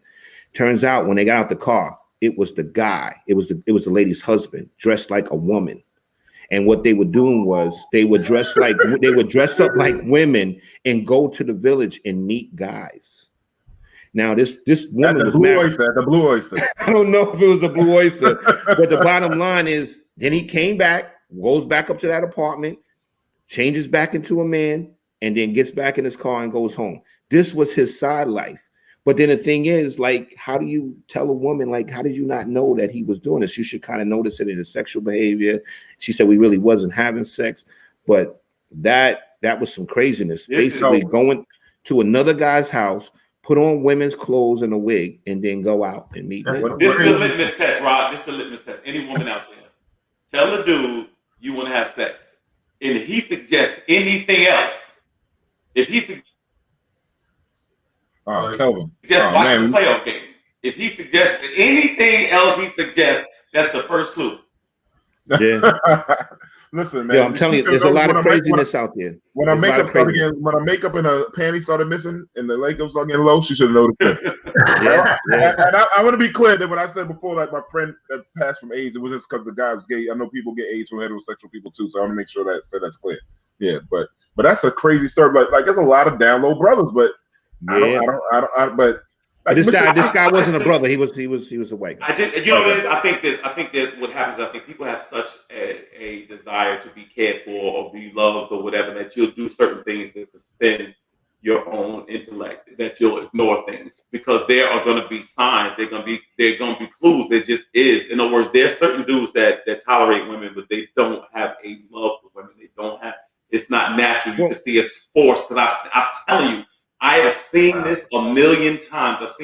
I've seen dudes where it's so blatant, and the woman is sitting there acting like this dude is Mike Tyson, and you already know it, and you're like, am I bugging out? Because you can see it. It's just, you know what I'm saying? And don't get me wrong, it ain't like it was back in the day where a dude had to act feminine either. Nah, these dudes don't even have to act feminine. You know what I'm saying? You see that comment? Yeah, Keela checking in. She said half the time women are gay too, so they like that metrosexual, trisexual ish, you know what I mean? And that's it. But you know? that metrosexual and gay is like, isn't that two different things? Yeah, metrosexual. Listen, somebody might call me metrosexual because I use women deodorant. Men deodorant is too strong for me, so I don't like that. You know, I like D, don't share that, brother. There's some things you just don't say. Deodorant should never be too strong. Now we gotta have a meeting about that. You too be wearing some women's deodorant. Now look, we're gonna find all these men deodorants out here, and you hold another. I don't want to hear men deodorant too strong, man. Burn your arms, smell like musk. I like the pH balance of a woman, but made from Yo, move on to the next topic. Thank you, Rob. I'm getting a citizen's arrest. I can't even throw my man a life raft right now. I'm going my back, and then this will happen. You know? Oh my God. Bro, we get our feet done, man. You gotta be with me. That's not gay. That's not. That's metro. We metro.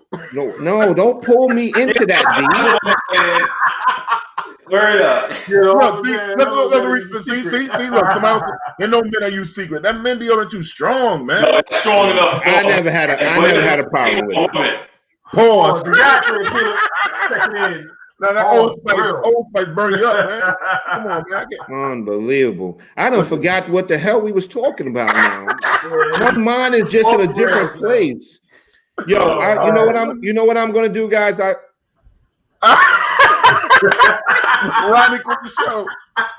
Hey, now we only got to split the paycheck 3 ways. Yo. I gotta come back because of Derik and Kelvin. That's what the whole show is gonna be about this on Wednesday. I'm telling you right now, the whole show. And it's the last Saturday too. Listen, man. I like. First the Fat Boys break up, and now. What you like the way it smells? What do you? I like Secret. I like Secret and Dove. I'll use Powder Fresh. And you keep it a secret. That's what we asking. Keep that shit a secret. Called secret. Unbelievable, man. That's my deodorant of choice, man. That's my stuff, man. D, you on probation. I thought he was gonna say Tussie. Whoa, this guy dropped the mic. You remember Tussie? You gotta take Tussie and rub it under your arm. I like the. No, Tussie came in the roll on because Big Mama used to wear Tussie. You don't remember Big Mama always used to wear Tussie? Yo, should still wear Tussie. You still trying to get Tussie? I can't wear that Tussie either, man. What you just say? Should wear Tussie. Dude, stop blowing people up like that. I'm dry snitching on the show. I'm not gonna be the only one out here making on it, man. I'm dry snitching, man. I'm dry snitching, man. Oh, women have better products, man. Somebody get Chick Wing on. Get Chick Wing on the show.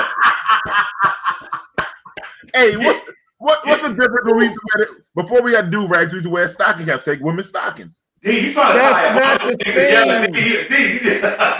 That's a false equivalency. That's right. It says strong enough for men, but made for women. That's right. That was the slogan. That's right. To keep my pH balance together. But the slogan doesn't say for men to wear it. It's for women that have a very strong body chemistry. You know what I'm saying? Oh my God. I'm half woman. My mother was a woman. I'm half woman. So you just won't stop. The remix is worse than the original. I can't.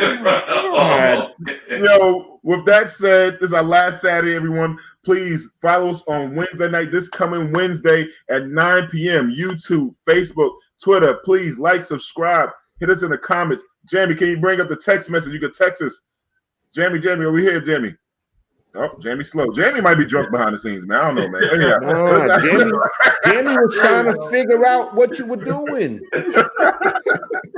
Remember, we moving to Wednesday night this coming Wednesday, man. We'll follow up on my metrosexual stuff, man. But I'm not alone in this world, man. Metrosexuals, let's unite. Peace, my brothers. I love you guys. See you on Wednesday night, 9 p.m. Peace.